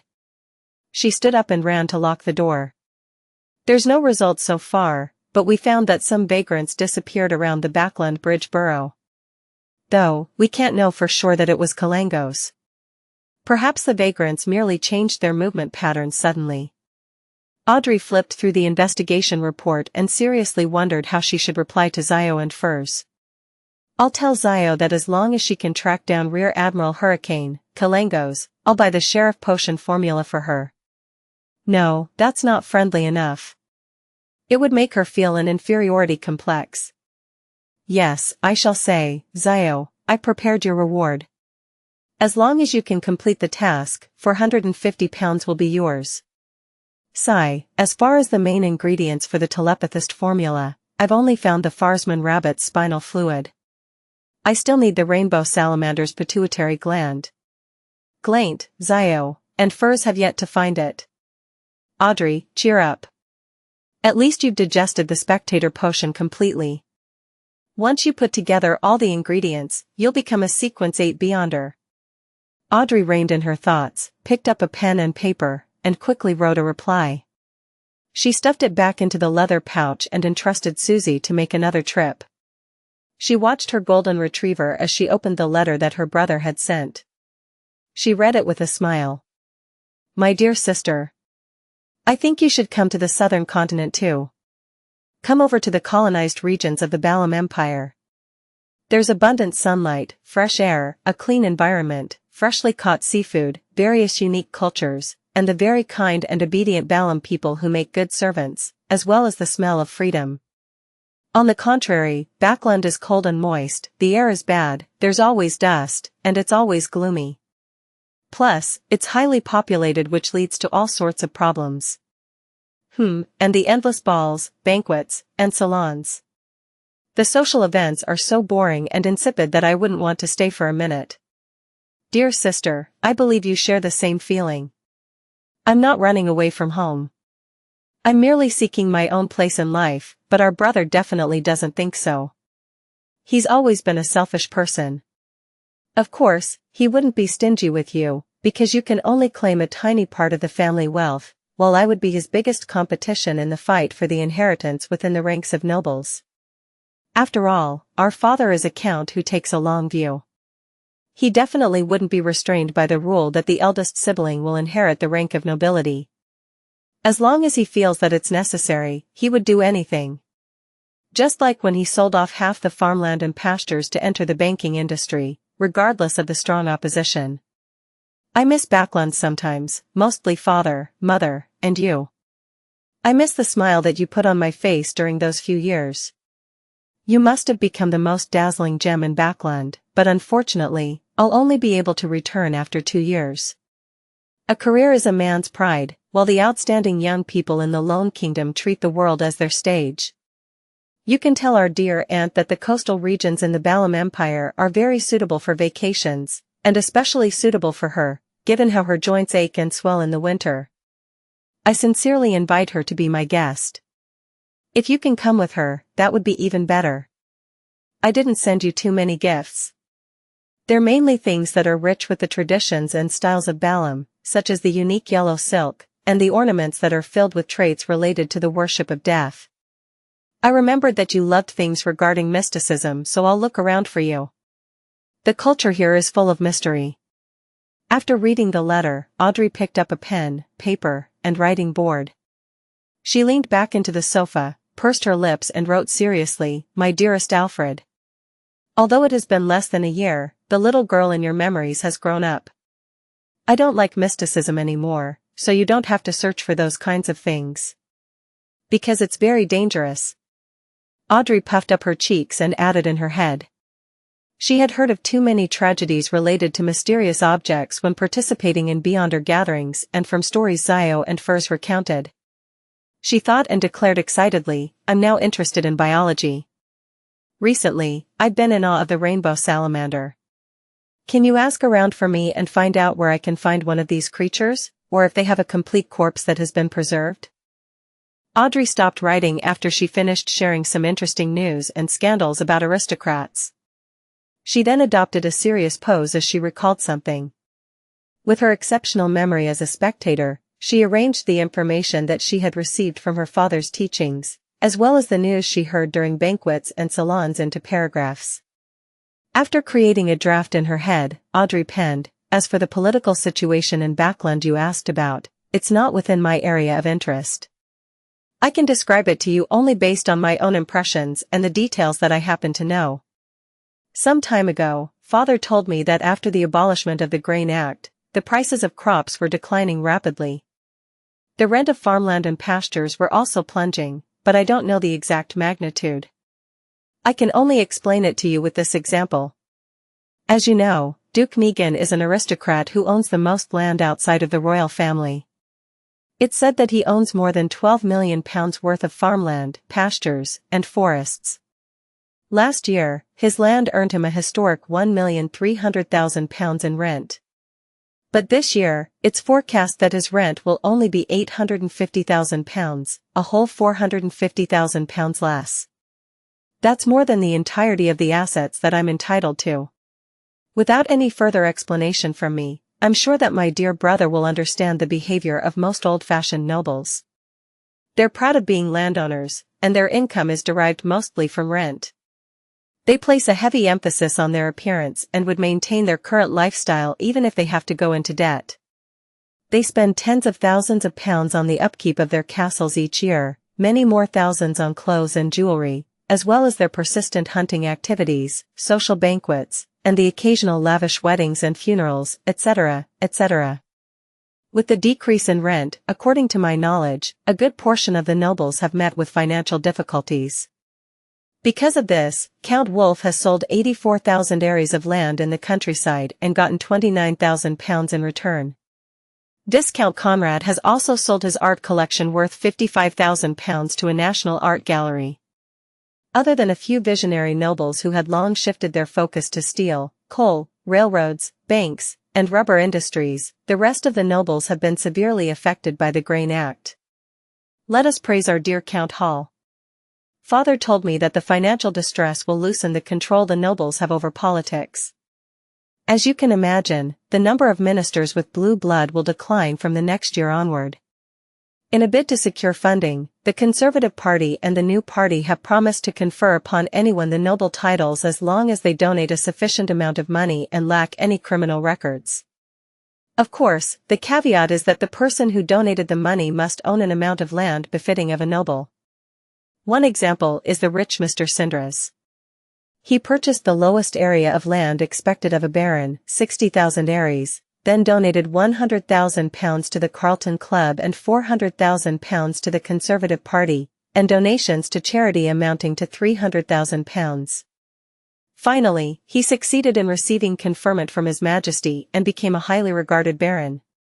I've heard that there's a price list to this, £300,000 to become a baron and £700,000 to £1,000,000 for a hereditary baron. There is no clear price for the title of Viscount or Count, but I'm sure those are sufficiently ridiculous. This year, many nobles who are facing financial difficulties are starting to seriously consider the possibility of marriages with wealthy merchants. There have already been 3 marriages like this over the last 2 months. The betrothal gifts the noble women received are something to be envied. Also, the workers who protested the Grain Act did experience a decrease in the cost of living, but the quality of their lives has not improved. Instead, it seems to have deteriorated as the bankrupt farmers have entered the city and stolen their jobs by requesting lower wages. Thus, the wages of the laborers are dropping rapidly. I remember the day when Father asked me who I felt was the winner of the Grain Act. My dear Alfred, you must know the answer.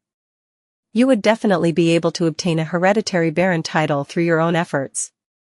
Xiao Cha and Furs Wall were returning to the Backland Bridge Borough after they received Audrey's reply. Xiao, with her messy blonde hair, was looking out the window of the carriage. Her eyes were bright like 2 burning balls of flame. She muttered the term £450 to herself repeatedly, as if reciting an incantation. Her strength and courage grew every time she repeated the term. Darkholm hasn't reported the status of the investigation today. Let's make a trip to his house. Xiao suddenly turned to look at Furs. Darkholm was the leader of a triad in the Backland East Borough and had control over many beggars and thieves. Even though he looked very friendly with his chubby face that was perpetually adorned with a warm and amiable smile, Xiao knew that he was a merciless scoundrel. He once broke the arm of a 13-year-old thief because the boy had hidden his profit. Unless it was necessary, Xiao was unwilling to meet Darkholm, but Darkholm was one of the few people who were most familiar with the vagrants in the city. Furs pushed her slightly curly hair back behind her ear. As long as it doesn't delay my lunch. No problem. Perhaps I could treat you to an Intis feast after this week. Xiao promised in complacency. Must I thank God? Furs asked as she laughed. Unlike Xiao, Furs was a moderate believer of the god of steam and machinery. As they conversed, the 2 ladies switched to another public carriage and arrived at the Backland East Borough, and arrived at Darkholm's house. It was a terrace house located in a narrow alley. There were green plants hanging from the walls. The exterior looked relatively unkempt. Xiao walked to the door, raised her right hand and knocked in a unique rhythm. The unlocked door opened with a creak following her knocks. Xiao's apparently confused expression immediately turned stern, like a wary lion's. She took out a bayonet she carried with her and cautiously pushed open the door. She then slowly stepped inside. Furs also stopped looking nonchalant, having produced a dagger of unknown origins. They didn't smell any peculiar scents, but their rich experience told them that something was off. 1 step, 2 steps, 3 steps. Xiao and Furs entered Darkholm's house. Then they saw a pale limb on a gas lamp, internal organs on a coffee table, as well as strips upon strips of flesh strewn on the floor and hung on the clothes rack. Pieces of bone had been stripped clean and piled up near the door. And amongst the bones was a head, its vacant eyes open. It was none other than Darkholm. His chubby face still maintained the amiable smile, as if everything was normal. Furthermore, there was no stench of blood in the house. As a former clinical doctor before becoming a best-selling author and Sequence 9 Beyonder, Furs has seen many death scenes more disgusting than this. She patted the tense Xiao, who was on the brink of vomiting, as she surveyed the surroundings. Kalangos? Rear Admiral Hurricane Kalangos? He realized that Darkholm was investigating the missing vagrants and tracked him back to his house? Or could it be said that Darkholm had tracked him down, but ended up being caught? Xiao fought back the urge to retch and said with a serious expression, he sure lives up to his name as a merciless and crafty pirate admiral. The strangeness here also fits the description of his treasure. Crafty. Furs was suddenly alarmed as she blurted out, could he be waiting nearby in an ambush against the mastermind behind the investigations? Zio froze for a moment before answering in a fluster, "That's highly likely." He was a Sequence 6 Windblast, a powerful pirate with a mystical artifact, while they were just 2 Sequence 9s. This was an extremely simple and easy contrast. In the house opposite Darkholm's house, a man with a unique broad chin and dark green eyes in his 30s was standing by the window, coldly observing Zio's and Furz's opening of the door and slow entry. He was none other than Rear Admiral Hurricane Kalengos. The black glove on his left hand twitched as if it were alive. A layer of dull gold scales appeared on its surface. Kalengos revealed a cruel and joyous expression as his dark green eyes turned pale gold and indifferent. The moment Furz realized this, she dragged Zio to the other side and avoided the area just across the main door. She then gritted her pearly white teeth and took out a bracelet that was hidden by her sleeves. This silver bracelet had 3 dark green, coarse stones which showed signs of burn marks and were rough and uneven. Furz pulled out one of the stones and let out a low growl in ancient Hermes, door. She grabbed onto Zio Dericha tightly as the stone released a faint blue glow. The figures of the 2 ladies turned indistinct, nearly invisible. They saw many forms they found difficult to describe. There were even transparent objects that didn't seem to exist. They saw different colors, lustrous splendors which seemed to possess immense knowledge. They had entered the mysterious spirit world. In this strange world that stood distinct from reality, Furz proceeded in a particular direction while pulling Zio along. Seconds later, they exited their indistinct states and returned to reality, to Backland. But they were no longer at Darkholm's house, but instead arrived at an empty cemetery. Kalengos, who was wearing his scaled glove, silently appeared at the door of Darkholm's house. He swept the interior with his cold gaze. He froze for a moment, then creased his brows as he muttered to himself, "Traveler? In the cemetery. What are we going to do next?" Furz panted, sensing their predicament and feeling a lingering sense of fear.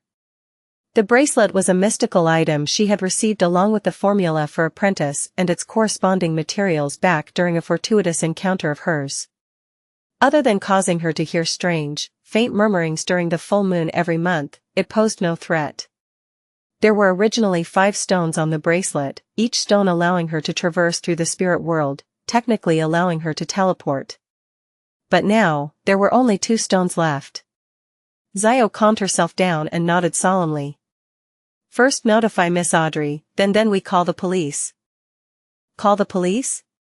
Furzwall repeated in surprise. To Beyonders, lodging a police report seemed to be something of another world. Zio paced back and forth as she tugged her coarse blonde hair. The scene of Darkholm's death is harrowing and creepy. As long as the police aren't blind, they would definitely pass the case on to the mandated punishers, the Nighthawks, the Machinery Hivemind, or the Special Department of the military. When that happens, we can leak some more information and let them know that the murderer is Kalengos. At that point, the entire city will be chasing after him. Our goal is only to look for Kalengos, not to capture him. With the help of so many Beyonders, things would become much simpler and safer. Once Kalengos panics and makes a mistake, it would be our chance to claim our bounty. Haha, I'm referring to the discovery of his whereabouts. Zio laughed dryly and looked at the appalled Furz. Do you think that the only way I know to deal with problems is by charging into them headfirst? The difference between us and Kalengos is as vast as the Desi Bay.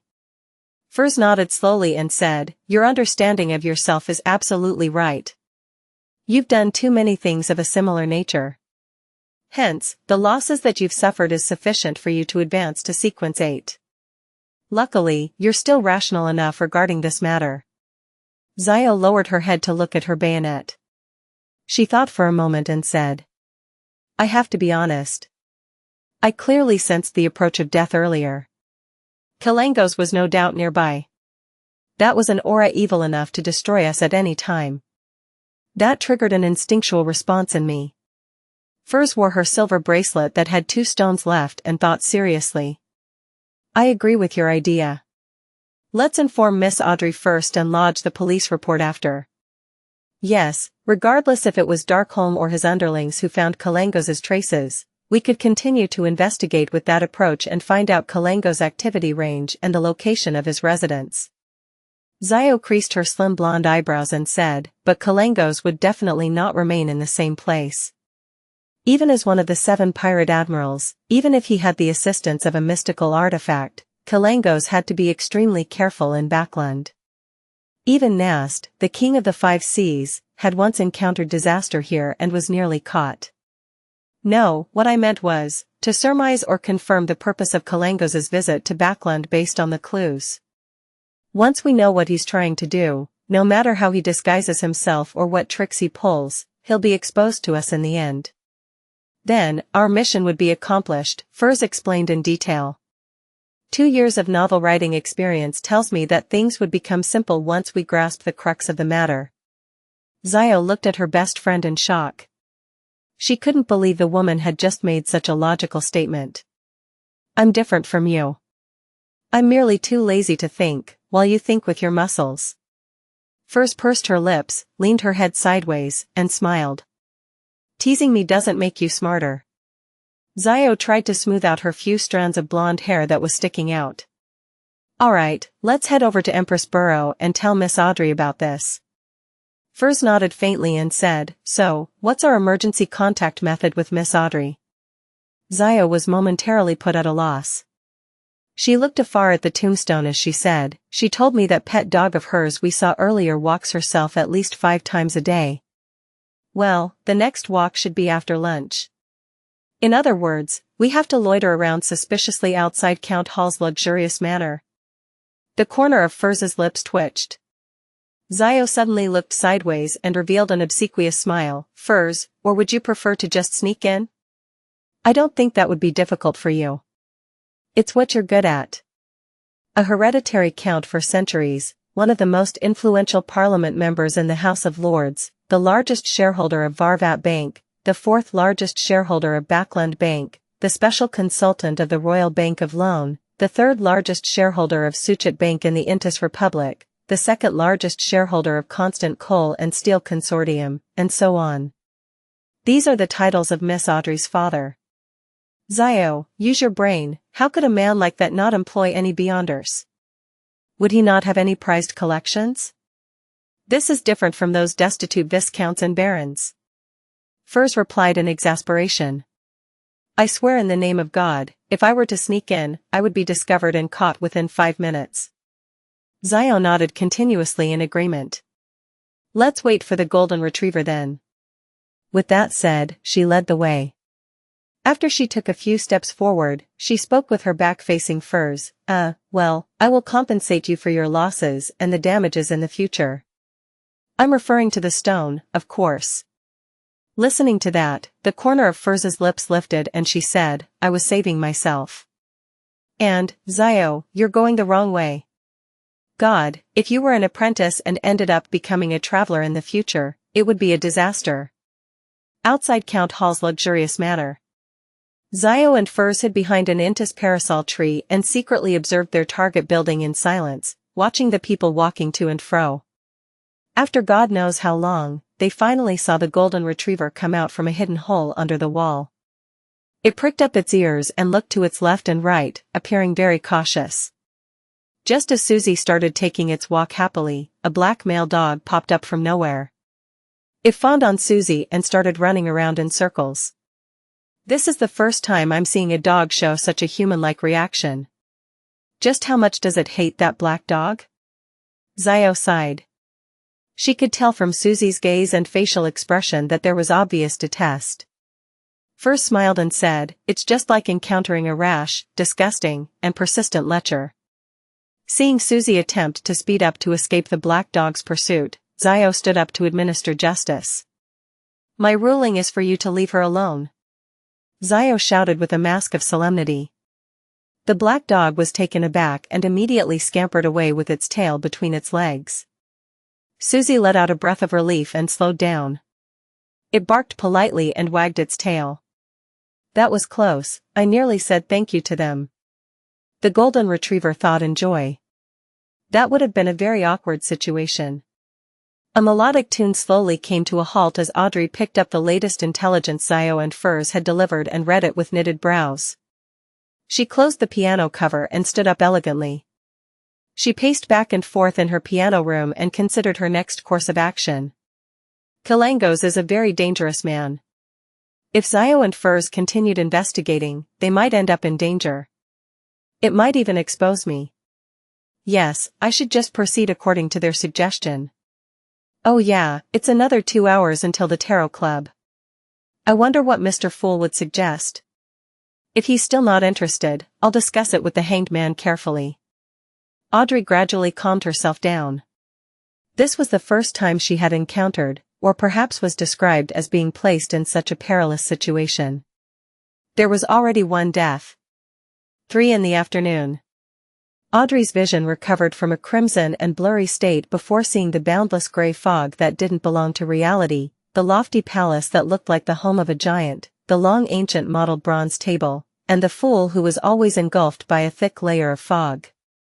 Lastly, she saw the Hanged Man and the sun.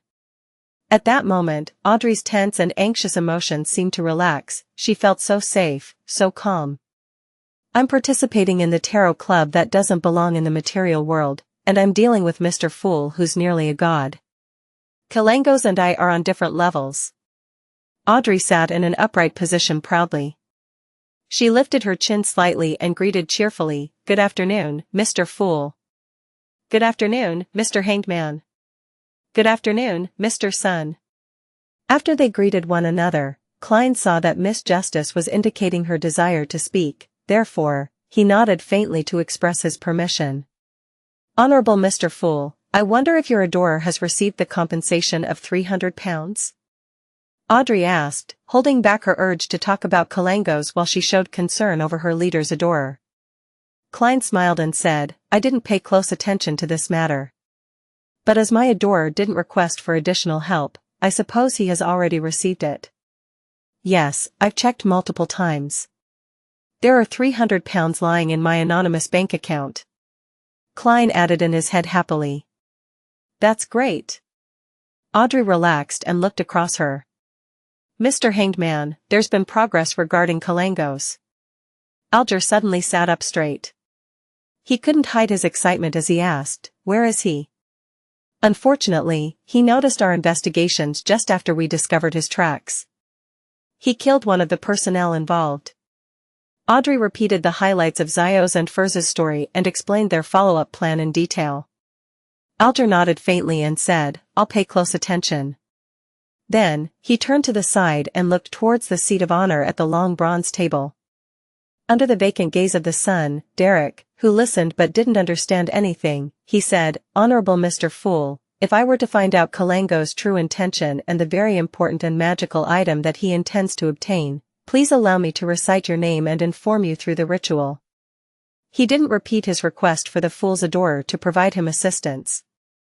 As he brought it up before and the fool had given his answer, there was no need to harp on the topic. Otherwise, it might provoke the god. Hence, Alger made it clear that his intention was only to report his findings. If the final temptation was sufficient, he believed that Mr. Fool's adorer would definitely appear. "That works?" Audrey widened her eyes. "I should have asked for the right to report as well.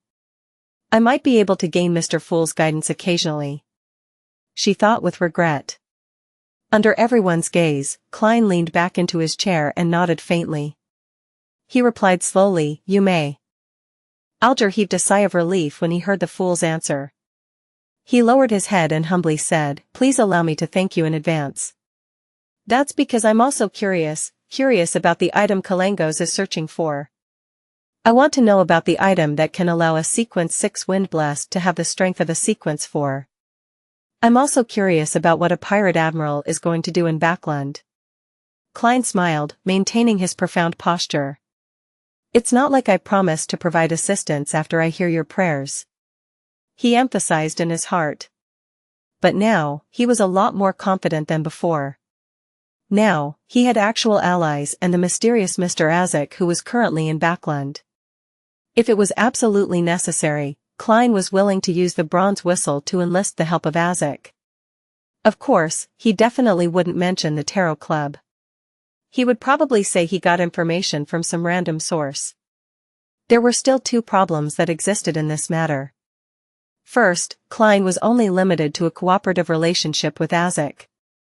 It wasn't necessarily the case that Azek would provide assistance unless he was interested in what Kalangos was doing or the mystical item that he was after. Second, Klein was unsure of just how powerful Azek was. Even if he had made the assumption that Azek was a high-sequence beyonder, he had to consider the fact that his memory loss might have weakened his abilities. After all, knowledge was usually equated with power, and the lack of knowledge would definitely diminish Azek's power.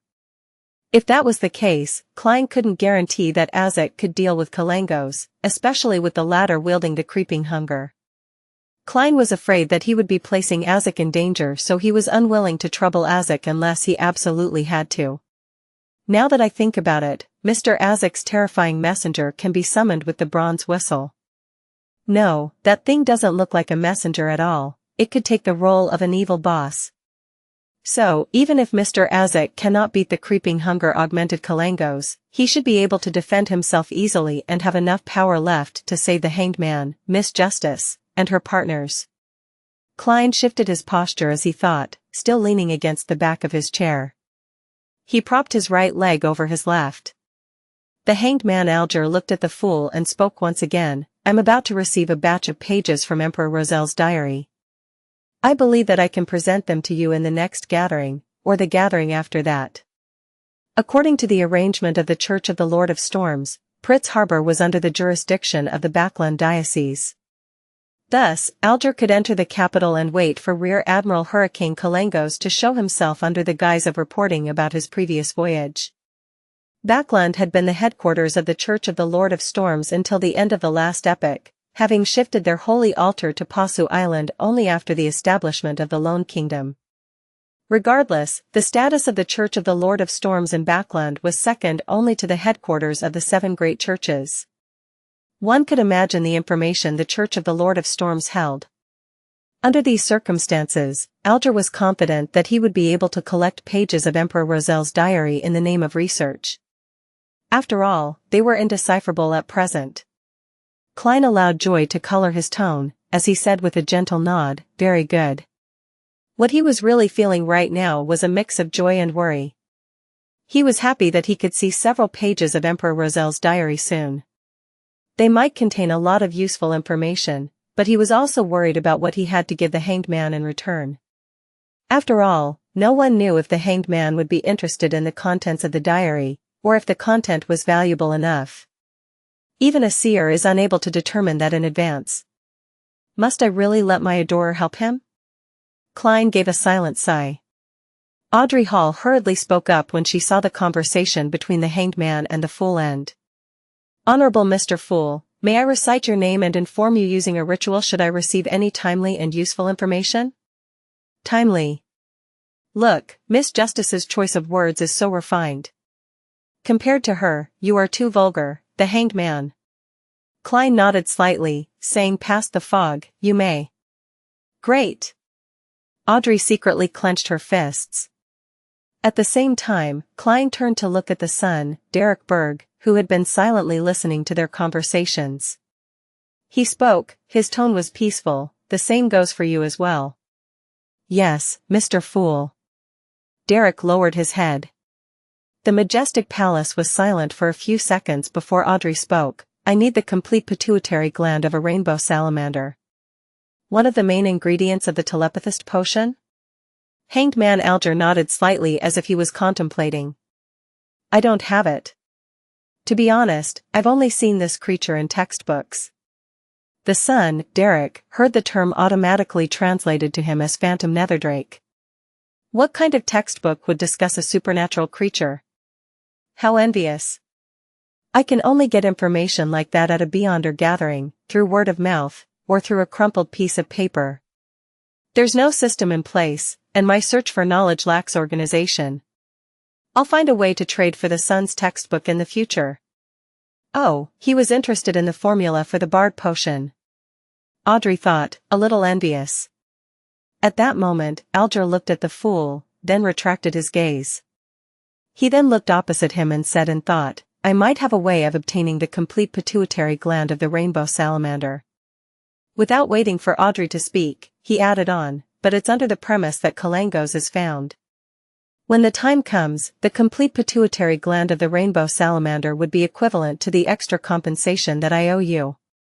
Miss Justice, you might not know, but these creatures are nearly extinct, and we can only find traces of them in primitive islands in the Sea of Fog, the Berserk Sea, or the Sonia Sea. Not many people have the coordinates to these islands. If you're interested, we can make a deal, for I am one of the few who knows how to get there. I'm also interested in those primitive islands. Klein silently listened to their conversation. Thinking about the extinction of the rainbow salamander, he suddenly recalled the joke he cracked with old Neil, the Dragons and Giants Protection Association. He let out a sigh in his heart. Audrey became thrilled after hearing that. She fought back her emotions as she said, I once dreamed of going on a voyage in search of these primitive islands to take in the history. My goddess, the Tarot Club is too powerful, too wonderful. To be able to recruit a member who has the coordinates of the primitive islands. Praise Mr. Fool. Audrey couldn't maintain her spectator state as a smile crept across her face. Primitive islands? Klein froze for a moment, then thought about a page of Emperor Roselle's diary that he had seen, the one where the emperor described himself as a pirate king. He said that he discovered an unnamed island with many supernatural creatures when he and his 4 horsemen of the apocalypse were traversing the Sea of Fog on an unsafe sea route. Could that be the so-called primitive island? How unfortunate, the great emperor didn't include any coordinates in his diary. Perhaps the information will be in some future pages, but as of now, I haven't received any pages of his diary in chronological order. Klein was filled with regret and anticipation. The son Derek was already confused by the terms Sea of Fog, Berserk Sea, Sonia Sea, Primitive Island, etc. He felt more and more certain that Miss Justice and Mr. Hanged Man belonged to a different world than he did. After collecting herself for a few seconds, Audrey asked curiously, does the near extinction of the rainbow salamander mean that the spectator pathway will be severed soon? No, there will definitely be substitute materials. Alger gave a definite answer. What substitute materials are there? Audrey's eyes brightened as she asked. Alger shook his head, replying without revealing certain profound truths, I don't know. Perhaps the members of the psychology alchemists might know. Then how can you be so sure that there will be substitute ingredients? Audrey didn't understand. Alger laughed and said, you will understand in time. Or do you have something to trade for the information right now? I guess I'll wait. Audrey pouted and sighed. She also dismissed the idea of asking Mr. Fool. There's no use in me knowing for the time being. The Hanged Man will definitely ask about something regarding Rear Admiral Hurricane, and I cannot be dragged too deep into that matter. She suddenly felt like praising her intellect. But what she never expected was that Mr. Fool was feeling very disappointed at that moment. Klein was rather curious about the secrets which Alger's words held. Unfortunately, Miss Justice, who was the best assist all this while, didn't choose to go through with the transaction. No matter what method they chose to perform a transaction, the contents of the deal couldn't be hidden from the owner of the fog.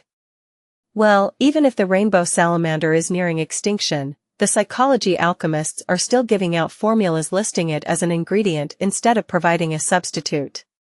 Does this mean that the psychology alchemists are in possession of the coordinates of certain primitive islands? Or could they be working together with an organization that has the coordinates? Klein wondered. After the end of the transaction discussions, Klein looked around, then turned to the sun. He asked in a gentle tone, does the City of Silver still believe in gods? Klein was merely an official member of the Nighthawks and had no access to deeper mysticism knowledge. An example would be sacrificial rituals. Thus, in order to refine his understanding of performing sacrificing dedicated to himself, to move materials in the mysterious space above the gray fog, as a sequence 8, Klein needed to learn it as soon as possible from other sources. He came up with 3 methods after continuous consideration. First, he was going to ask Spirit Guide Daly, who was adept at ritualistic magic whilst also being a deacon. But this might invite suspicion from her, thus, Klein could only patiently wait for an opportunity. Second, he could ask Mr. Azek, but Klein couldn't guarantee that he would be able to recall the knowledge in this area. Third, he was going to use a roundabout way to ask Sun, who lived in the City of Silver. Klein already had an idea of how he was going to do it while effectively maintaining his image. Whatever he asked would be tied to the gods. Derek replied in a respectful tone, "We still believe in the Lord that created everything, the omnipotent and omniscient God." 180. A smart person always overthinks plus, turn off reset. Upon hearing the fool's question, Audrey perked up her ears and entered her spectator state. She waited for the Sun to answer. She had always been curious about where the City of Silver was and what was so special about that place, but she couldn't bring herself to ask. It touched upon his privacy after all. At that moment, Mr. Fool was asking personally. It was like finishing the first volume of an outstanding detective novel she had been reading for a long time, and she finally had the chance to buy the next volume. The Sun's answer didn't disappoint her. They didn't believe in the mainstream 7 orthodox deities, nor did they believe in death as the southern continent did. They also didn't believe in the hidden existences, evil gods or devils, primordial demoness, hidden sage, dark side of the universe, chained god, or the true creator, which the Hanged Man had told her before. The City of Silver is really special. They actually worship the creator himself. This is the primordial worship that Mr. Hanged Man described, right? The description of omnipotence is a little strange. Audrey stole a glance at the Hanged Man subconsciously and realized that he was nodding slightly. Klein wasn't surprised at all. He purposely chuckled and asked in reply, "Even though he abandoned you?" Abandoned? The creator abandoned the City of Silver? Alger was shocked. When he made the connection regarding a particular term. The Forsaken Land of the Gods. In the confidential information of the Church of the Lord of Storms, at the security clearance level that Alger, who was captain, equivalent to the bishop level, could access, the Forsaken Land of the Gods had always only been a name with no actual description. However, it clearly pointed towards the end of the Sonia Sea. From what he knew, even the cardinals at the core of the church had no idea what the Forsaken Land of the Gods represented. But only the leader of the church, the proxy of the Lord of Storms, knew something about the situation and seemed to be taking charge of the hidden mission to look for the Forsaken Land of the Gods. Alger had once made a bold guess when he equated the true creator's holy residence, which was promoted by the Aurora Order, with the Forsaken Land of the Gods. But, unfortunately, the fool hadn't confirmed his guess, so he couldn't be sure. Now, he was shocked and surprised to find that the Tarot Club member using the Sun as his code name was very likely from the Forsaken Land of the Gods. Mr. Fool knew where the Forsaken Land of the Gods was all this time, and he could pull someone from there to be a member of the gathering. This is a hidden place that the Church of the Lord of Storms has been trying to find to no avail. Alger looked at the fool who was seated in the seat of honor at the end of the ancient long bronze table in horror. He could only see that he was leaning back in his chair in silence, engulfed by the thick fog. Audrey wasn't particularly moved about it. The only time that she had heard about the Forsaken Land of the Gods was from the Hanged Man's question. She wasn't particularly interested, so she failed to associate it to anything from what Mr. Fool said earlier. The City of Silver has the legend about being abandoned by the creator. Mr. Hanged Man seems to be deeply affected. What is he amazed and afraid of? Audrey nodded in puzzlement as she remembered the details of the moment. Yes, we believe that we will regain the Lord's favor in the end. Perhaps, it will be on the day the sun rises again, Derek Berg answered in an uncertain tone. We were once ruled by the giant's royal family, and we worshipped the giant King Ormer. Later, we were saved by the Lord and we will never betray the Lord again. Ruled by the giant's royal family. It really is ancient. But it doesn't seem to match.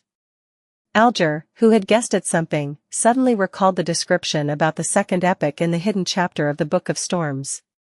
The second epic was also known as humanity's dark epic.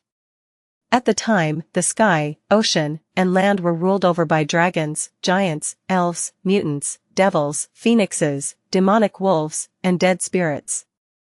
But in the end, the Lord of Storms, eternal blazing sun, and the God of knowledge and wisdom led humanity into defeating the supernatural creatures and ushered in the beginning of the third epic, the glorious era, which was later known as Cataclysm. Giant King Ormur. Klein repeated the name in silence. In various legends and myths, it was a great existence on par with the deities. Even now, there were still some places that worshipped him.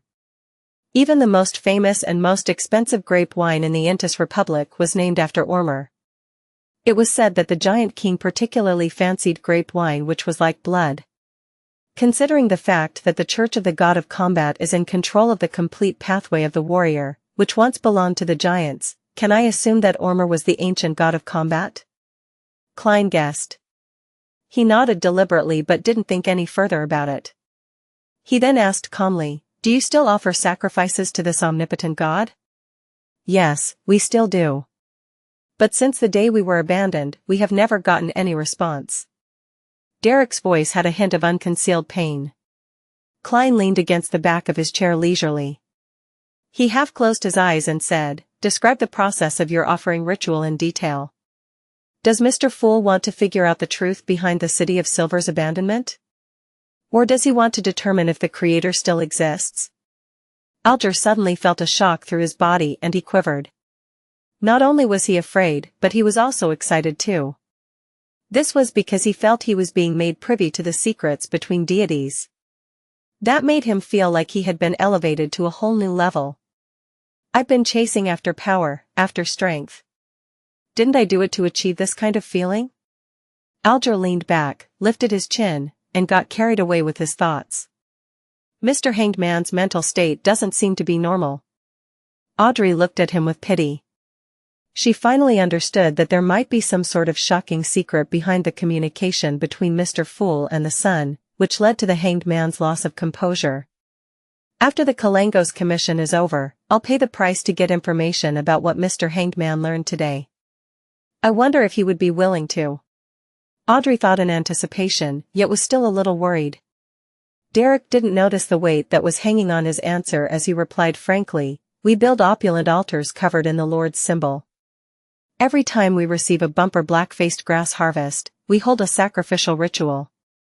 We use the monsters we capture in the depths of the darkness to use as sacrificial offerings. After we recite God's honorable title and the necessary prayers, we dance for him and then kill the monsters, to let their spirituality and tainted blood dye the entire altar. If we haven't caught any monsters, then we use a sinner on the lowest floor in the City of Silver prison instead. Then, we turn the very first batch of black-faced grass into food and serve it before the Lord. In the end, we sing praises in unison and end the ritual. Since I was planning to offer a sacrifice to myself, I'm not picky about time, and the altar can be as simple as possible. The most important part would be to open a channel with the aid of the monster's spirituality or the blood containing beyonder powers to complete the sacrifice offering. Of course, this is under the premise that one will receive a response." How extravagant. Klein used his mysticism knowledge to analyze every step of the sacrificial ritual in the City of Silver before finally saying, "What are the corresponding prayers? What language do you recite them in?" Derek was also looking forward to this, so as to gain hints from Mr. Fool on how to shake off the curse, so he recalled it carefully and answered, "We use Jotun, which is also our common language. The corresponding prayers are: Your devoted believers pray for your attention. We pray for you to take their offerings. We pray for you to open the gates to your kingdom." Klein listened in silence and intentionally let the engulfing fog slowly swirl around him. He nodded as though deep in thought and remained silent. As for what he learned from it, he obviously wouldn't share it. Alger found it very normal. How could the secrets of a deity be revealed directly to a mortal?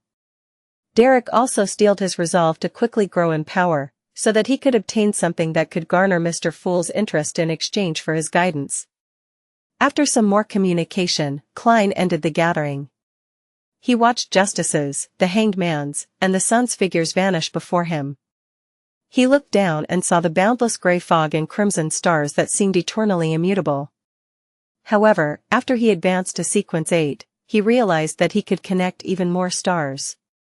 In other words, he could pull in more members. At least 2. Klein nodded indiscernibly. He wasn't in a hurry to add new members. He planned to act as he had before. He would first wait and observe. If Justice and the Hanged Man had any recommendations, he could assess them first. What I saw the last few times was when the sun was praying.